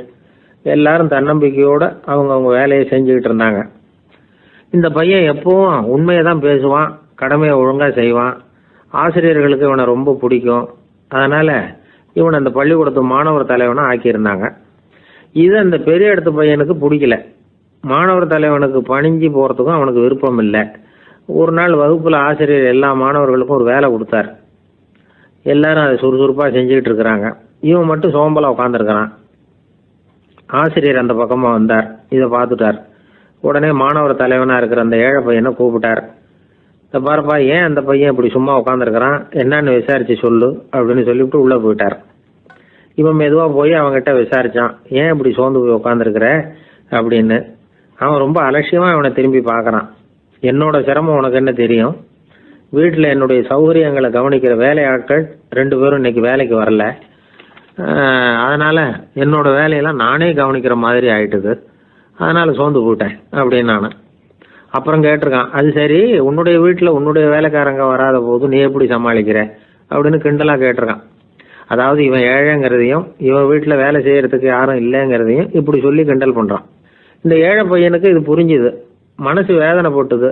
இருந்தாலும் வெளியில காட்டிக்காம சிரிச்சுக்கிட்டே சொன்னானா, எனக்கு அந்த கவலையே கிடையாது. என்னுடைய உதவிக்கு நான் நினைச்ச உடனே என்னுடைய காரியத்தை செய்யறதுக்கு 8 பேர் எப்பவும் தயாரா இருப்பாங்க அப்படின்னு நானு. இவன் இப்படி சொன்னதும் அவனுக்கு ஒரு மாதிரி ஆயிட்டுதான். தலையை குனிஞ்சுக்கிட்டே போயிட்டான். உள்ளே உட்கார்ந்துருந்த ஆசிரியர் காதுல இது விழுந்தது. உடனே இந்த ஏழை பையனை உள்ள கூப்பிட்டு போனாரு. கேட்டாரு, என்னப்பா இப்படி சொல்ற? இவன் பொய் சொல்ல மாட்டாங்கிறது அவருக்கு தெரியும். அவனை சமாளிக்கிறதுக்காக இப்படி ஒரு பொய்யை சொல்லியிருப்பாங்கிறதையும் அவரால் ஏத்துக்க முடியல. ஏன்பா, நீ நினைக்கிற காரியத்தை செய்ய 8 பேர் தயாரா இருக்கிறதா சொன்னிய, உன்னுடைய சகோதர சகோதரிகளை குறிப்பிட்டு அப்படி சொன்னியா அப்படின்னு கேட்டார். இல்லைங்க ஐயா, நான் அவங்கள குறிப்பிட்டு அப்படி சொல்லலைன்னா. அப்படின்னா பொய் சொன்னியா? இந்த சின்ன விஷயத்துக்கு அப்படி பொய் சொல்லலாமான்னார். ஐயா, நான் பொய்யும் சொல்லலைன்னா. இவன், அப்படின்னா நீ சொன்னதுக்கு என்ன அர்த்தம்னார். இப்ப அந்த பையன் சொல்றான், ஐயா, நான் நினைக்கிறத செய்து முடிக்க என் கூட இருக்கிற அந்த 8 பேர் யாருன்னா 2 காலு 2 கை, வாய், மூக்கு, கண்ணு, காது, ஆக மொத்தம் 8. இவங்க தான் அந்த வேலை ஆட்கள். நான் சொல்றதை செய்யறதுக்கு, நான் சொல்றதை கேட்கறதுக்கும் செய்யறதுக்கும் அவங்க எப்பவும் தயாரா இருக்காங்க. அந்த அளவுக்கு என்னுடைய பயிற்சிகள், பழக்க வழக்கங்கள் மூலமா அவங்கள நல்ல நிலைமையில வச்சிருக்கிறேன் அப்படின்னா. இந்த கதையை சுவாமி சின்மயானந்தர் சொல்றது வழக்கம். இயற்கை நமக்கு கொடுத்திருக்கிற வேலை ஆட்கள் இந்த 8. இவங்களை நல்ல முறையில வச்சிருந்து வேலை வாங்க வேண்டியது நம்முடைய கடமை. அந்த கடமையை ஒழுங்கா செஞ்சுக்கிட்டு வந்தா வாழ்க்கையில வெற்றி நிச்சயம். இல்லைன்னா குழப்பம்தான். புத்தி சரியா இல்லைன்னா இந்த வேலையாட்கள் நாம சொல்றத கேட்க மாட்டாங்க. ஒருத்தன் குடி போதையில தள்ளாடி தள்ளாடி போய் ஒரு மரத்துல முட்டிக்கிட்டானா. தலையில கட்டு போட்டுக்கிட்டு மறுநாள் வந்திருக்கான். ஏன்டா இப்படி பண்றேன்னு கேட்டிருக்காங்க. நான் ஒதுங்கி போன்னு தான் சொன்னேன், அது கேட்கல அப்படின்றான். எது கேட்கல? உன்னோட காலா அப்படின்னு கேட்டிருக்காங்க. இல்லைங்க, அந்த மரம் அப்படின்னு நானா.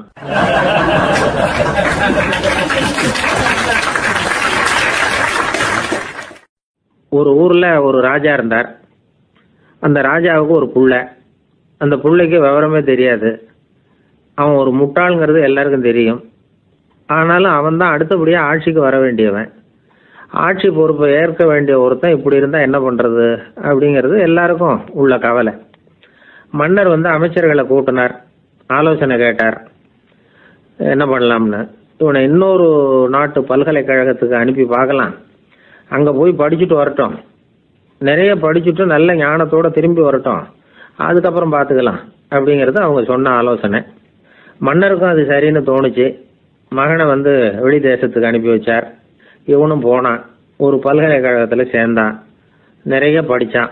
அதுக்கப்புறம் தந்தைக்கு ஒரு கடிதம் எழுதினான். தந்தையே, நான் நிறைய படிச்சுட்டேன், இனிமே நாடு திரும்பலாம்னு நினைக்கிறேன் அப்படின்னு எழுதினான். மன்னருக்கு ரொம்ப மகிழ்ச்சி. அதாவது புள்ள படிச்சுட்டான் அப்படிங்கிற ஆனந்தம். உடனே பையன் திரும்பி வர்றதுக்கு ஏற்பாடு பண்ணார். இளவரசன் நாடு திரும்பினான். அதை கொண்டாடுறதுக்காக அரண்மனையில் ஒரு பெரிய விருந்துக்கு ஏற்பாடு பண்ணியிருந்தாங்க. முக்கியமானவங்கள்லாம் அதில் கலந்துக்கிட்டாங்க. அந்த விருந்துக்கு முனிவர் ஒருத்தரும் வந்திருந்தார். அவர் இளவரசன் கிட்ட போய் உட்காந்து விசாரிக்கிறார். என்னப்பா, எப்படி படிச்சிருக்கிற அப்படின்னு கேட்டார். நிறைய படிச்சுட்டு வந்திருக்கிறேங்க அப்படின்னா. அவன் என்னெல்லாம் படிச்ச அப்படின்னாரான். எல்லாத்தையும் விவரமா சொல்லியிருக்கிறான். அவன் அப்படி சொல்லிட்டு இருக்கும் பொழுதே முனிவர் என்ன பண்ணார், தன்னுடைய மோதிரத்தை கழட்டி உள்ளங்கையில வச்சு அப்படியே மூடிக்கிட்டாரான். அப்படியே கையை நீட்டி அவன் முன்னாடி காட்டினார். இத பாருப்பா, என் கைக்குள்ள என்ன இருக்கு சொல்லு பார்க்கலாம் அப்படின்னாரான். இளவரசன் ஒரு கணம் யோசிச்சான். அதுக்கப்புறம் உங்க கைக்குள்ள இருக்கிறது வட்டமான ஒரு பொருள், நடுவுல ஒரு துளை இருக்கும் அப்படின்னு நானா. முனிவர் தகைச்சு போட்டார். பையன் பெரிய அறிவாளி ஆயிட்டான் போல இருக்க அப்படின்னு நினைச்சுட்டார். அதுக்கப்புறம் கேட்டார், சரி, என் கையில இருக்கிறது வட்டமான பொருள், நடுவுல துளை இருக்கும்ங்கிறத சொல்லிவிட்டேன், அதோட பேர் என்ன, அதை சொல்லு அப்படின்னாராம். இளவரசன் கொஞ்சம் யோசனை பண்ணியிருக்கான். அப்புறம் சொன்னானா, முனிவரே, நான் படிச்ச விஞ்ஞானம் உங்களுக்கு பதில் சொல்றதுக்கு உதவல, இருந்தாலும் பதில் சொல்றேன், அது ஒரு வண்டி சக்கரம் அப்படின்னானா. இப்பதான் முனிவர் யோசிச்சாராம். அவருக்கு புரிஞ்சுதான், அதாவது முட்டாளை படிக்க வைக்கலாம், ஆனால் சிந்திக்க வைக்க முடியாது அப்படிங்கறத அவர் புரிஞ்சுக்கிட்டாராம். தகவல் அறிவு ஞானமாகாது அப்படிங்கிறார் ஓஷோ. ஏன்னா தகவல்கள் மாறுதலை ஏற்படுத்துறது இல்லை, ஆனால் ஞானம்ங்கிறது மாறுதலால் உண்டாகக்கூடிய ஒண்ணு. அதுதான் ரெண்டுக்கும் உள்ள வித்தியாசம். மனம் சரியான வழிக்கு வரணும், அதுக்கப்புறம் படிக்கிற கல்வி தான் உண்மையான கல்வி. சரி, மனம் சரியா வர்றதுக்கு என்ன வழி அப்படின்னு கேட்டா, மனிதன் முழு மாறுதலுக்கான வழிமுறை தியானம் தான் அப்படிங்கிறார் அவர். அதனாலதான் நிறைய படிச்சிருக்கேன்னு சொல்றவன் எல்லாம் ஞானம் உள்ளவன் நினைச்சிடக்கூடாது. ஒருத்தர் இன்னொரு பெரிய மனிதரை அழைச்சிட்டு அறிமுகப்படுத்தினாராம். சார் நிறைய படிச்சிருக்கார், 3 MA வாங்கியிருக்கார், ஆனா ஒரு விஷயம், அப்பப்போ கொஞ்சம் திருடுவார், அவ்வளவுதான், மற்றபடி அவர் ஒரு பெரிய அறிவாளி தான் அப்படின்னாராம்.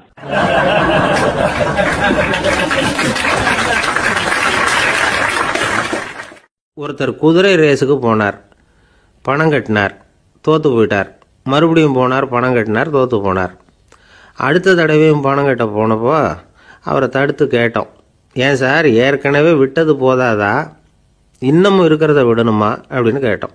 விட்டதையெல்லாம் மொத்தமாக எடுக்க வேணாமா சார், அதுக்காக தான் தொடர்ந்து பணம் கட்டுறேன்னார் அவர். இவரை திருத்துறது ரொம்ப கஷ்டம், இது ஒரு மனநோய், மனநோய்களில் பல வகை உண்டு. மனநோய்கள் பிரிவு அட்டவணையில் சூதாட்டம்ங்கிறது அவதியுறும் நோய் அப்படிங்கிற தலைப்பில் வருது. சூதாட்டம் 2 வகைப்படும்னு சொல்கிறாங்க உளவியல் நிபுணர்கள். ஒரு வகை எப்படின்னா, நண்பர்களோடு சேர்ந்துக்கிட்டு மகிழ்ச்சியும் கிளர்ச்சியும் அடையிறதுக்காக ஈடுபடுறது. பிரச்சனைகளை தீர்க்கறதுல ஒரு ஆர்வம், கேளிக்கைக்காக கொஞ்சம் விட்டு பிடிக்கிறது அப்படிங்கிற மனுஷனுடைய அடி மனசில் உள்ள விபரீத பிணைய சுபாவம், இதெல்லாம் அதுக்கு காரணம். இன்னொரு வகை எப்படின்னா, சூதாட்டத்தில் ஈடுபட்டு ஒரு கட்டாய நிலைமைக்கு ஆளாயிடுறது. ஈடுபடு அப்படின்னு மனசு ஒரு வெறித்தன்மையை தூண்டிக்கிட்டே இருக்கும். இப்படிப்பட்டவங்களுக்கு நாம் தோத்துக்கிட்டு இருக்கோங்கிறது தெரியும், நாம் ஜெயிக்கிறதுக்கான சந்தர்ப்பம் இல்லைங்கிறதும் தெரியும். இதனால் நமக்கும் கஷ்டம், நம்ம சுற்றி இருக்கிறவங்களுக்கும் கஷ்டங்கிறதும் புரியும். அப்படி இருந்தும் சூதாடுவாங்க. இதுக்கு காரணம் சூதாடியின் பகற்கனவு அப்படிங்கிறாங்க நிபுணர்கள். இந்த நிலைமைக்கு கட்டாய சூதாட்டம் அல்லது நிர்பந்த சூதாட்டம் அப்படின்னு பேர் வச்சிருக்கிறாங்க. இப்படிப்பட்ட ஆசாமி இருக்கிறது பூரா விட்டுருவான், கடன் வாங்குவான், திருடுவான். இருந்தாலும் என்னைக்காவது ஒரு நாள் ஜெயிச்சிருவேன் அப்படின்னு சொல்லிக்கிட்டே இருப்பான். விட்டதை எடுத்துருவேங்கிற ஒரு நம்பிக்கை சுடர் அவனுக்குள்ளே எரிஞ்சுக்கிட்டே இருக்கும். இவனை மனநோயாளி அப்படின்னு சொல்லிட முடியாதான். என்ன காரணம்னா, இது மாதிரி ஆளுங்க கிட்ட மன போராட்டமோ கவலையோ பதட்டமோ இருக்கிறது இல்லை. சில விசேஷமான குணங்கள் இவங்க கிட்ட உண்டு. எதிர்ப்பு உணர்ச்சி, சிறுபிள்ளைத்தனம், சட்ட திட்டங்களையும் சம்பிரதாயங்களையும் உட தெரியாத மனப்போக்கு, பொறுப்பில்லாத தன்மை, நெறிதவறி நடக்கிறது எல்லாம் இவங்ககிட்ட உண்டு. ஆனால் வெளிப்பார்வைக்கு ரொம்ப சிநேகமாக இருப்பாங்க, அன்பாக இருப்பாங்க. அப்படி இருக்கிறதாக காட்டிக்குவாங்க. ஆதாயம், சுயலாபம் இதெல்லாம் கருதி தான் பழகுவாங்க. இவங்க கேட்குறப்ப நாம் பணம் கொடுக்கலன்னு வச்சுக்கோங்க, நம்மளை கை விட்டுருவாங்க. நம்ம மேலே அபாண்டமாக பழி சுமத்துறது கூட தயங்க மாட்டாங்க. தங்களுடைய சூதாட்ட நடவடிக்கைகளுக்கு சாதகமான காரணங்களை சொல்லிகிட்டு இருப்பாங்க. நீ வேணும்னா பாரு, ஒரே நாளில் நான் இழந்ததையெல்லாம் மீட்டு லட்சாதிபதி ஆறனா இல்லையா பாரு அப்படிம்பாங்க. தோற்று போகிறத ஒரு படிப்பினையாக இவங்க எடுத்துக்கிறதே இல்லை. தோற்று போகிறதுலேயே இவங்களுக்கு ஒரு அலாதியான சுகம். தனக்குத்தானே துன்பத்தை வரவழைச்சிக்கிட்டு இன்பம் அடையிறதுக்கு தன்வதை சுகம் அப்படின்னு பேர். இவங்கெல்லாம் அந்த ரகம். சில பேர் எப்படி தெரியுமா, மந்திர எண்ணங்களை வரவழைச்சிக்கிறது, சூதாடுறதுக்காக ஆஃபீஸில் கையாடல் பண்ணுறது, அடுத்தவங்க கிட்ட இருந்து திருடுறது. இந்த மந்திர எண்ணம் தீவிரமாச்சுன்னா ஒரு மாதிரியாக பேச ஆரம்பிச்சிருவாங்க. தோல்வி தான் சார் வெற்றிக்கு முதல் படியும்பாங்க. தன்னால் பகடக்காய்களையும் குதிரை ஓட்டிகளையும், அதாவது இந்த ஜாக்கிகள், அதெல்லாம் கட்டுப்படுத்த முடியுங்கிற பித்து நிலைக்கு இவங்கெல்லாம் தள்ளப்பட்டுருவாங்க. சில சூதாடிகளை ஆராய்ச்சி பார்த்ததில் என்ன தெரிய வந்தது தெரியுமா, அவங்கெல்லாம் குழந்தை பருவத்தில் அன்புக்காக ஏங்கினவங்களாம், புறக்கணிக்கப்பட்டவங்களாம், உதவிகளை பெற முடியாதவங்க, இப்படிலாம் இருந்திருக்கிறாங்க. இவங்க வளர வளர மற்றவங்க சௌகரியம் பற்றி அக்கறை இல்லாதவங்களாக ஆயிடுறாங்க. அதிர்ஷ்ட தேவதை தன்னோடு இருக்கிறாங்க அப்படிங்கிற அசையாத நம்பிக்கை இவங்களுக்கு. இவங்களை திருத்துறது ரொம்ப கஷ்டம். அதனால் பந்தயம், சூதாட்டம் இது மாதிரியான விஷயங்களை விட்டு விலகியே இருக்கிறது தான் நமக்கு நல்லது. ஒரு ஆள் சொன்னான், என்னுடைய குதிரை வேகமாக ஓடுறதுக்கு என்ன வழி அப்படின்னு கால்நடை மருத்துவர்கிட்ட யோசனை கேட்டேன். அவர் ஒரு பாட்டில் நிறைய மாத்திரைகளை கொடுத்து தினம் 2 மாத்திரை விதமாக கொடுக்க சொன்னார்.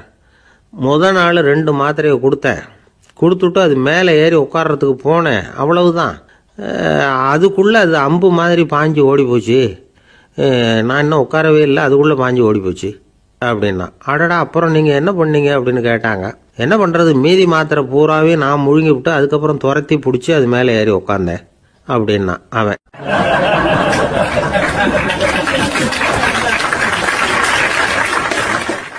ஒரு ஊரில் ஒரு மன்னர் இருந்தார்.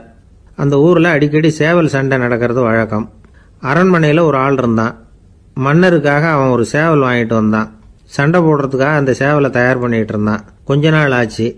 மன்னர் அந்த ஆளை கூப்பிட்டார். என்னப்பா, சேவல் தயாராகிட்டுதா அப்படின்னு கேட்டார். இன்னும் அது தயாராகல மன்னா, இன்னும் வளரல, அதுக்கான தகுதி இன்னும் அதுக்கு வரல அப்படின்னா. எதனால் அப்படி சொல்கிறேன்னாரு. கோபம் ரொம்ப கடுமையாக இருக்குது அப்படின்னா. சரி அப்படின்னு விட்டுட்டார். மறுபடியும் கொஞ்ச நாள் ஆச்சு. இப்போ எப்படி நிலைமை, சேவல் தயாரா அப்படின்னார். இன்னும் இல்லை அரசே, மற்ற சேவல் எங்கேயாவது கூவுற சத்தம் கேட்டால் உடனே இது பரபரப்பாயிடுது. பக்கத்தில் ஒரு சேவலின் நிழலை கண்டா கூட இது பரபரப்பாயிடுது அப்படின்னா. சரி, இன்னும் கொஞ்ச நாள் ஆகட்டும்னு விட்டுட்டார். கொஞ்ச நாள் ஆச்சு. இப்போ மறுபடியும் விசாரித்தார். இன்னும் நம்ம சேவலுக்கு அந்த தகுதி வரலமன்னா, போராட்ட உணர்வு அதுக்கு இன்னும் இருந்துக்கிட்டு தான் இருக்குது. உள்ளே மெதுவாக தான் எரிய ஆரம்பிச்சிருக்குது போராட்ட உணர்வு. அப்படி இருக்கக்கூடாது, அது பற்றி எரிய வேண்டாமா அப்படின்னா. இன்னும் கொஞ்ச நாள் ஆச்சு. இப்போ எப்படின்னு கேட்டார். இப்போ அவன் சொன்னான், மன்னா கிட்டத்தட்ட அது போருக்கு தயாராகிட்டுது அப்படின்னு நினைக்கிறேன்னா. எதனால் அப்படி சொல்கிற அப்படின்னு கேட்டார். மற்ற சேவலின் குரலை கேட்டால் அது அசைகிறதே இல்லை, ஒரு பொம்மை மாதிரி ஆயிடுது. அதுக்கு உள்ள ஒரு நுட்பமான விழிப்புணர்வு வந்துட்டுது. அதனால் அது அமைதியாக இருக்குது, மௌனமாக இருக்குது. இனிமேல் அதுக்கு இணையான சேவலே கிடையாது. வெற்றி பெற அது போராட வேண்டிய அவசியமே இல்லை. அதை பார்த்த உடனே எதிரி சேவல்கள் பயந்துட்டு ஓடி போடும் அப்படின்னு சொன்னானான். அந்த சேவலை வளர்த்தவர் சி சிங் சு அப்படின்னு பேர். இந்த சுசுகி சொன்ன கதையும் அது. ஞானிகள் என்ன சொல்கிறாங்க தெரியுமா? அந்த சேவலின் ரகசியத்தை நீயும் கற்றுக்கொள், நீ அப்படி ஆயிடு, சண்டை போடாமலே வெற்றிகள் பெறுகிற நுட்பத்தை புரிந்துகொள். இதுதான் ஞானிகள் உபதேசம். ஒரு குரு கிட்ட ஒருத்தன் போயிருக்கிறான். எனக்கு சண்டை போட கற்றுக்கொடுங்கன்னா. அதுக்கு என்ன செய்யணும்னார். என்ன உங்கள் மாணவனாக சேர்த்துங்கண்ணா. சரி, இப்போ உன்னுடைய பலம் என்னன்னு கேட்டிருக்கார். இப்போ நான் தனி ஆளாக இருந்து ஒரு 100 பேரை சமாளிப்பேன் நானா. சரி, அப்படின்னா என்னுடைய மாணவனாக உன்னை சேர்த்துக்கிறேன்ருக்கார். சேர்த்துக்கிட்டார். 6 மாதம் பயிற்சி கொடுத்தார். அதுக்கப்புறம் இவனை கூப்பிட்டு கேட்டார், இப்போ உன்னுடைய திறமை எவ்வளவுன்னு. இப்போ நான் தனி ஆளாக இருந்து ஒரு 50 பேரை சமாளிப்பேன் நானா. இன்னும் உனக்கு பயிற்சி தேவைன்னாராம். தொடர்ந்து சில நுட்பங்களை எல்லாம் சொல்லி கொடுத்துருக்கிறார். 1 வருஷம் ஆச்சு, எல்லாத்தையும் கற்றுக் கொடுத்துட்டார். அப்புறம் கூப்பிட்டு கேட்டார், இப்போ உன்னுடைய திறமை எப்படிப்பா, எதிரிகள் எத்தனை பேரை உன்னால் சமாளிக்க முடியும்னாராம். அவன் சொன்னான், ஐயா, எதிரிகளின் பலம் என்னங்கிறத புரிஞ்சிக்காம அதை நான் சொல்ல முடியாதுன்னு நானும். இனிமேல் உனக்கு பயிற்சி தேவையில்லை, போயிட்டு வான்னு அனுப்பி வச்சுட்டாரான். ஒரு உண்மையை நாம் புரிஞ்சுக்கணும். அதாவது அடிக்கிறதுக்கு நமக்கு துணிச்சல் தேவையில்லை, அடிக்காமல் இருக்கிறதுக்கு தான் துணிச்சல் தேவை. அடித்தா திருப்பி அடிக்கிறவன் மன உறுதி உள்ளவன் இல்லை, அடித்தா திருப்பி அடிக்காமல் இருக்கிறான் பாருங்க, அவன் தான் மன உறுதி உள்ளவன். ஒருத்தன் தலை தெறிக்க வேகமாக ஓடிக்கிட்டு இருந்தான். நான் எங்கடா ஓடுற அப்படின்னா, எதுக்கு வந்தவன், ஒரு சண்டையை நிறுத்தத்தான் இப்படி ஓடுறேன் அப்படின்ட்டுருக்கான். யாருக்கும் சண்டை, எனக்கும் இன்னொரு ஆளுக்கும் சண்டை அப்படின்னு நான் அவன்.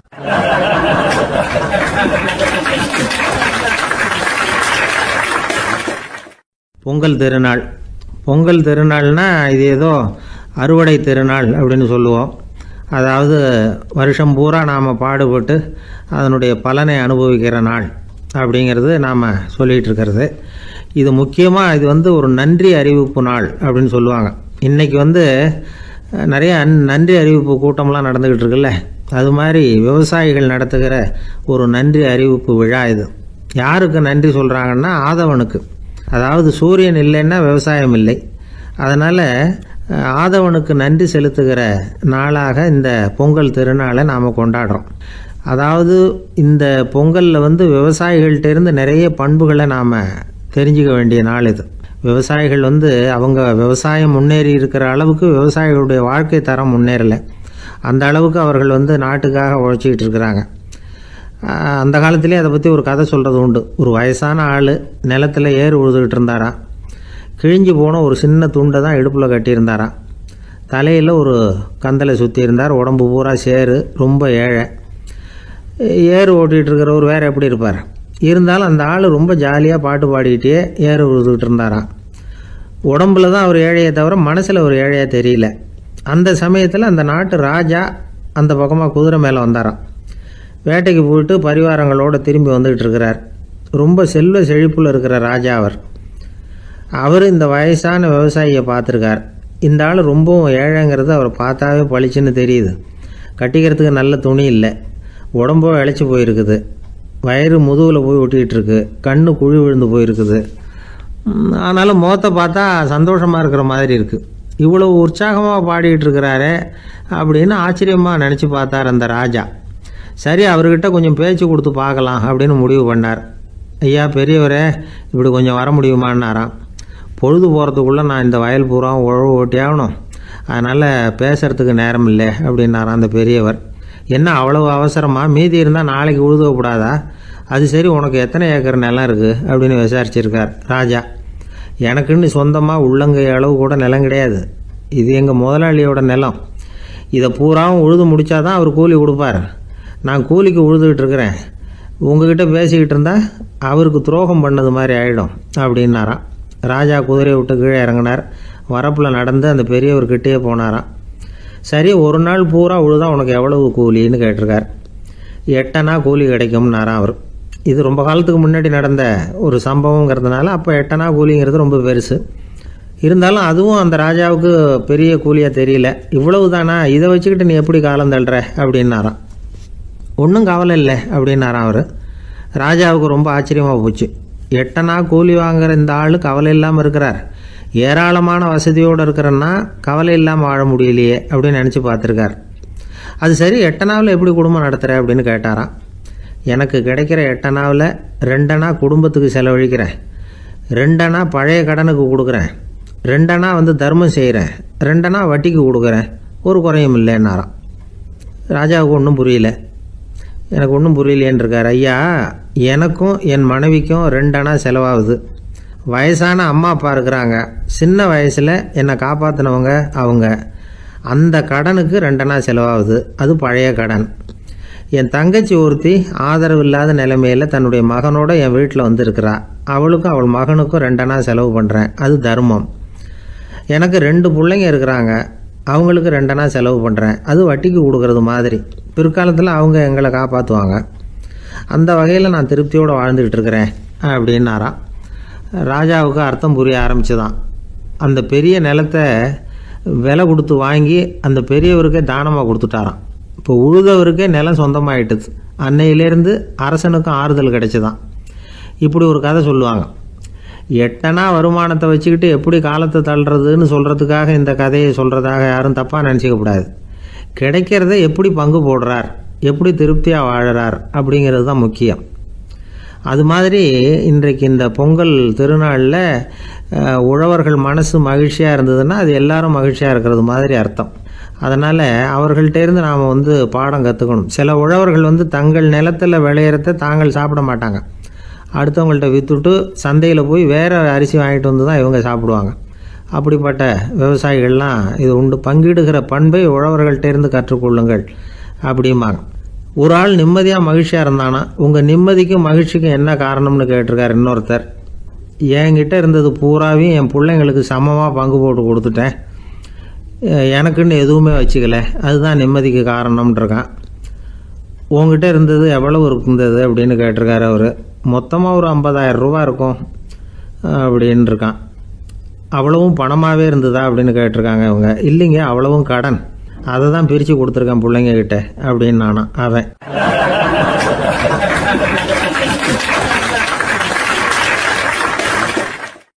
எது ரொம்பவும் கஷ்டமான காரியம் அப்படின்னு கேட்டார் ஒருத்தர். ஒருத்தருக்கு ஒருத்தர் சண்டை போடாமல் இருக்கிறது தான் ரொம்ப கஷ்டமான காரியம் அப்படின்னு தோணுது.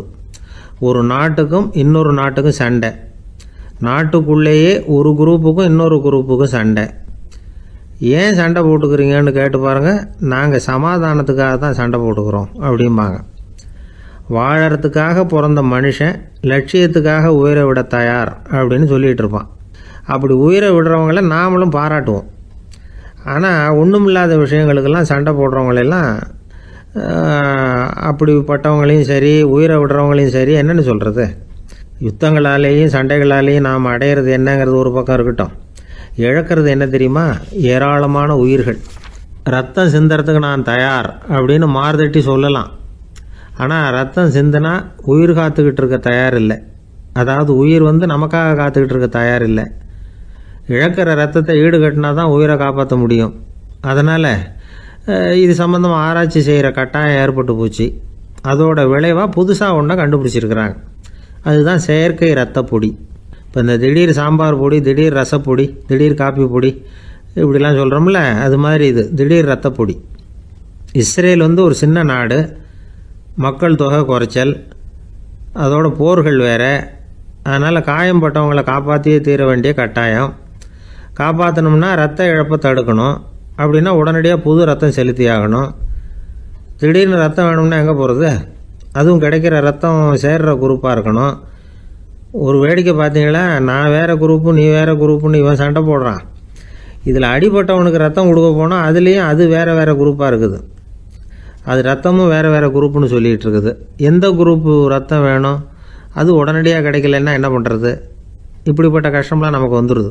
இதுக்காக தான் விஞ்ஞானிகள் இந்த ரத்த பொடியை கண்டுபிடிச்சிருக்கிறாங்க. அதாவது ஒரு ஆள் அடிபட்டு போட்டான்னு வச்சுங்களேன், அவனுக்கு ரத்தம் கிடைக்கல, உடனே என்ன பண்ணலாம்? இந்த சுத்தப்படுத்தப்பட்ட தண்ணீரை கொஞ்சம் எடுத்துக்க வேண்டியது. அதில் இந்த இரத்த பொடியை கரைக்க வேண்டியது. இப்போ இந்த செயற்கை ரத்தம் வந்து தயாராகிட்டுது. இதை அந்த ஆள் உடம்புல ஏற்றி விட்டுற வேண்டியது. இயற்கையாக நம்ம உடம்புல இருக்கிற ரத்தம் என்னென்ன வேலை செய்யுதோ அதே வேலையை இதுவும் செய்யும். அதாவது ஆக்சிஜனை உடம்புல எல்லா இடத்துக்கும் எடுத்துகிட்டு போகுது.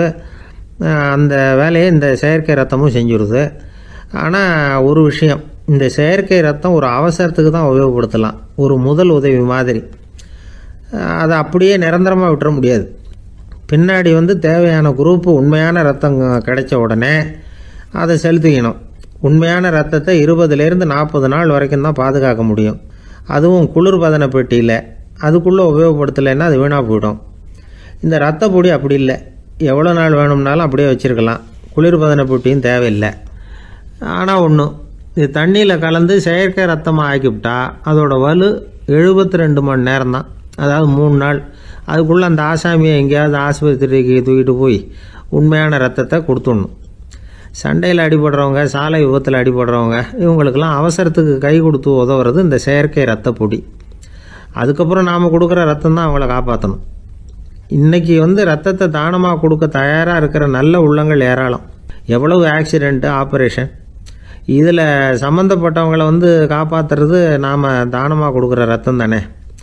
ஒரு ஆக்சிடெண்ட்டு, ஒரு ஸ்கூட்டர் ஒரு ஆள் மேலே மோதி விட்டுது, பார்த்து வரக்கூடாதா அப்படின்னா அந்த ஆள், நீ தான் பார்த்து நடக்கணும், ஏன்னா 20 வருஷமாக நான் அந்த ஸ்கூட்டரை ஓட்டிக்கிட்டு இருக்கிறேன் அப்படின்னானா இவன். இதுக்கு அவன் சொன்னானா, நீ தான் பார்த்து ஓட்டணும், ஏன்னா 40 வருஷமாக நான் இப்படி நடந்துக்கிட்டு இருக்கிறேன் அப்படின்னானா.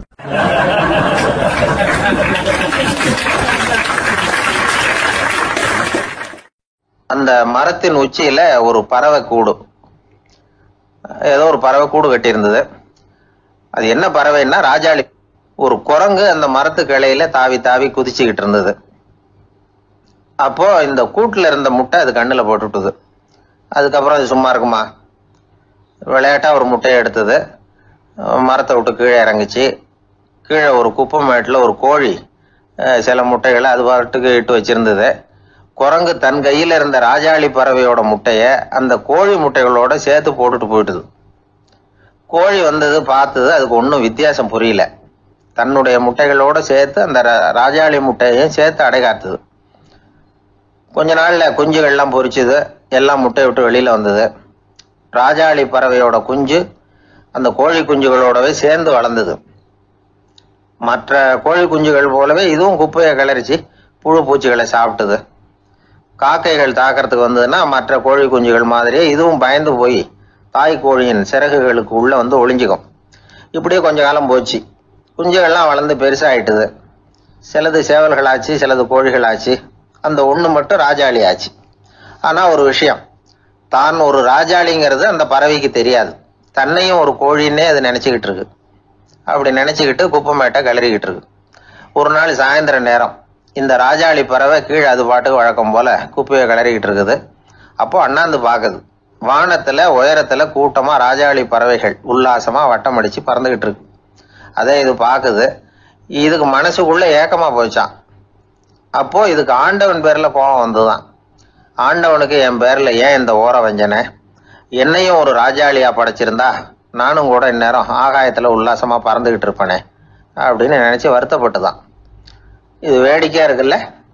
ஒரு வகையில பார்த்தா நாம கூட இந்த ராஜாளி பறவை மாதிரி தான் வாழ்ந்துகிட்டு இருக்கோம் அப்படிங்கிறார் ஒரு உளவியல் நிபுணர். நம்மால எவ்வளவு வேலை செய்ய முடியும் அப்படின்னு நாம நினைச்சுக்கிட்டு இருக்கிறோமோ அதை விட பல மடங்கு நம்மால வேலை செய்ய முடியுமா, பல மடங்கு வேகமாகவும் வேலை செய்ய முடியும் அப்படிங்கிறார் அவர். நம்முடைய முழுமையான பலம் என்னங்கிறது நமக்கே தெரியறது இல்லை, அதுதான் கஷ்டம். நம்முடைய பலம் தெரியாததுனாலதான் நாம எதுக்கு எடுத்தாலும் பயந்துகிட்டு இருக்கிறோம். ஒரு ஆள் இருந்தான், அவனுக்கு எப்படின்னா கோழியை கண்டா பயப்படுவான். ஏன் கோழியை கண்டா பயம்னா, அவனுக்கு மனசுக்குள்ள தான் ஒரு புழுன்னு நினைப்பு. தன்னை ஒரு புழுவா நினைக்கும் பொழுது, புழுன்னா கோழி வந்து கொத்தும்ல, அதனால கோழியை கண்டு பயப்பட ஆரம்பிச்சிட்டான். இவன் நடுங்கிருவான். எதிரில் கோழி வந்ததுன்னா உடம்பு பூரா நடுங்க ஆரம்பிச்சிடும். வீட்டில் இருக்கிறவங்க பார்த்தாங்க. இவனை அழைச்சிட்டு போய் ஒரு மனநோய் மருத்துவமனையில சேர்த்துட்டாங்க.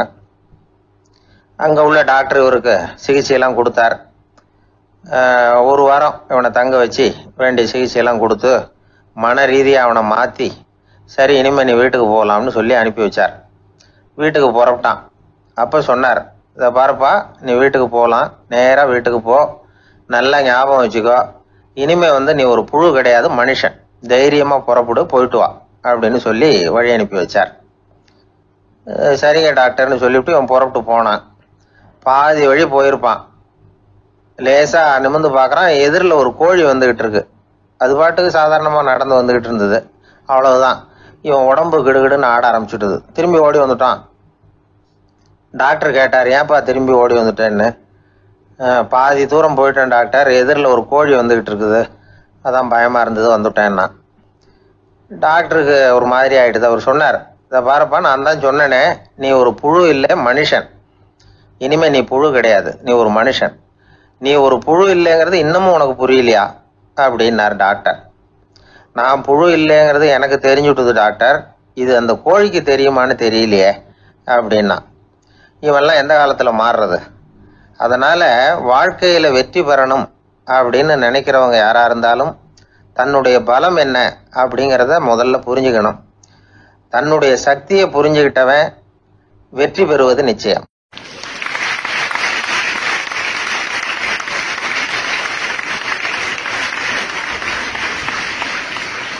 ஒருத்தர் அவசரமாக போய்கிட்டு இருந்தார். எங்கே போய்கிட்டு இருக்கீங்க அப்படின்னு கேட்டார் ஒரு பெரியவர். கடைக்கு போகிறேன் சார், சாமான் வாங்கறதுக்கு அப்படின்னார். அங்கே போகிறதுக்கு முன்னாடி தெரிஞ்சிக்க வேண்டியதெல்லாம் தெரிஞ்சுக்கிட்டீங்களா அப்படின்னு கேட்டார் பெரியவர். கடைக்கு போய் காசை கொடுத்து ஒரு பொருளை வாங்கிட்டு வரப்போகிறோம், இதில் தெரிஞ்சிக்க வேண்டியது என்ன இருக்குது அப்படின்னார் அலட்சியமாக. இப்போ அந்த பெரியவர் பேச ஆரம்பித்தார். இந்த உலகத்தில் எந்த ஒரு செயலில் இறங்குறப்பவும் நாம் நல்லா ஆலோசனை பண்ண வேண்டிய விஷயம் 5 அப்படின்னார். உதாரணமாக, ஒருத்தன் கடைக்கு போய் ஏதோ ஒரு பொருளை வாங்கிட்டு வர போகிறான்னு வச்சுக்கோங்களேன். அப்போ கூட அவன் 5 விஷயங்களை பற்றி தெரிஞ்சுக்க வேண்டியிருக்குது அப்படிங்கிறார் அவர். முதல்ல அந்த பொருள் எப்படிப்பட்டது அப்படிங்கிறத தெரிஞ்சுக்கணும். ரெண்டாவதாக தன்னை பற்றியும் தெரிஞ்சுக்கணும். அப்போ தான் அந்த பொருள் தனக்கு தேவையா இல்லையா அப்படிங்கிறத புரிஞ்சுக்க முடியும். மூணாவதாக தெரிஞ்சுக்க வேண்டியது ஒன்று இருக்குது. அது என்னன்னா, அந்த பொருளை அடையறதுக்கு வழி என்ன அப்படிங்கிறது தெரிஞ்சுக்கணும். அதாவது எவ்வளவு பணம் கொடுத்தா அது கிடைக்கும், இது மாதிரியான விஷயங்கள். நாலாவதா, அந்த பொருளை அடையிறது மூலமா நாம் அடையக்கூடிய பயன் என்ன அப்படிங்கிறதையும் உணரணும்.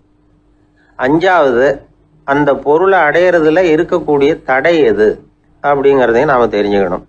பெரியவர் பேசுறது ஏதோ தத்துவம் மாதிரி தெரியுது இல்லையா? தத்துவம் தான். அதாவது இப்படி உலகியல் வாழ்க்கையில் சின்ன சின்ன விஷயங்கள்லேயே நாம் 5 விஷயங்களை தெரிஞ்சுக்க வேண்டி இருக்குது. அது ரொம்ப அவசியமாக இருக்குது. பேரின்ப நிலைன்னு சொல்கிறாங்கல்ல, அது மாதிரி பெரிய சமாச்சாரங்கள்லேயும் இந்த 5 விஷயங்களை நாம் தெரிஞ்சுக்க வேண்டியிருக்குது.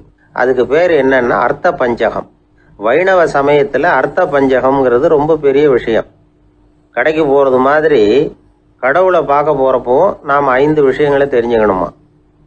முதல்ல பரம்பொருள் அப்படிங்கிறது என்ன, அதோட தன்மைகள் என்ன, இதை தெரிஞ்சுக்கணும். இதுக்கு பேர் என்னன்னா பரமாத்ம ஸ்வரூபம் அப்படின்னு பேர். ரெண்டாவது, நாம யாரு, நம்மோட தன்மை என்ன அப்படிங்கிறத தெரிஞ்சுக்கணும். நான் யாருன்னு எனக்கே தெரியலங்கிறப்போ இதை நான் சொல்றேன்னா இது என்னுடையதுன்னு சொல்றது தப்பு தானே. அப்புறம் மூணாவது விஷயம், பரம்பொருளை நாம் அடையறதுக்கு வழி எது, இதை தெரிஞ்சுக்கணும். இது உபாய ஸ்வரூபம் அப்படின்னு பேர். நாலாவது விஷயம், நாம் அடைய வேண்டிய பயன்கள் என்ன அப்படிங்கிறது தெரிஞ்சுக்கிறது. இதுக்கு புருஷார்த்தம் அப்படின்னு பேர். அஞ்சாவது, அந்த பயனை அடைய விடாமல் தடுக்கிற தடைகள் யாவை அப்படிங்கிறது தெரிஞ்சுக்கிறது. இது விரோதி ஸ்வரூபம். இதைத்தான் தடையியல் அப்படின்னு சொல்றாங்க. அதாவது பரமாத்மாவை பற்றிய அறிவு, ஜீவாத்மாவை பற்றிய அறிவு, உபாயம் பற்றிய அறிவு, புருஷார்த்தம் பற்றிய அறிவு, இந்த 4 அறிவுக்கும் எதிரடையா, அதாவது அதையெல்லாம் தப்பா புரிஞ்சுக்கிறதால உண்டாகக்கூடிய அறிவு விரோதி ஸ்வரூபம். என்ன இது தகவல்ல ஏதாவது கதை சொல்லுவீங்கன்னு பார்த்தா ஏதோ தத்துவம் பேசிக்கிட்டு இருக்கிறீங்களே அப்படின்னு நினைக்கலாம். இதுவும் தெரிஞ்சுக்க வேண்டிய ஒரு பெரிய விஷயம்தான். காதில் போட்டு வச்சா எப்போவாவது உபயோகப்படும். என்னுடைய நண்பர் ஒருத்தர் ஒரு நாள் என்கிட்ட சொன்னார், சார், அடுத்த மாதம் தஞ்சாவூரில் ஒரு கல்யாணம், போகிறதா வேண்டாமா அப்படின்னு ஒரே குழப்பமா இருக்கு அப்படின்னார். நான் உடனே இந்த அர்த்த பஞ்சக உபதேசம் பண்ண ஆரம்பித்தேன். அவர் எல்லாத்தையும் பொறுமையாக கேட்டுவிட்டு, சரி சார், நான் போகிறதுன்னு முடிவு பண்ணிவிட்டேன்னார். எப்படி இந்த முடிவுக்கு வந்தீங்க அப்படின்னு கேட்டேன். அவர் சொன்னார், சார், அந்த 2வது பாயிண்ட் ஒன்று சொன்னீங்களே, அதை புரிஞ்சுக்கிட்டதுக்கு அப்புறம்தான் இந்த முடிவுக்கு வந்தேன் அப்படின்னார். என்ன 2வது பாயிண்ட்டுன்னு? அதாவது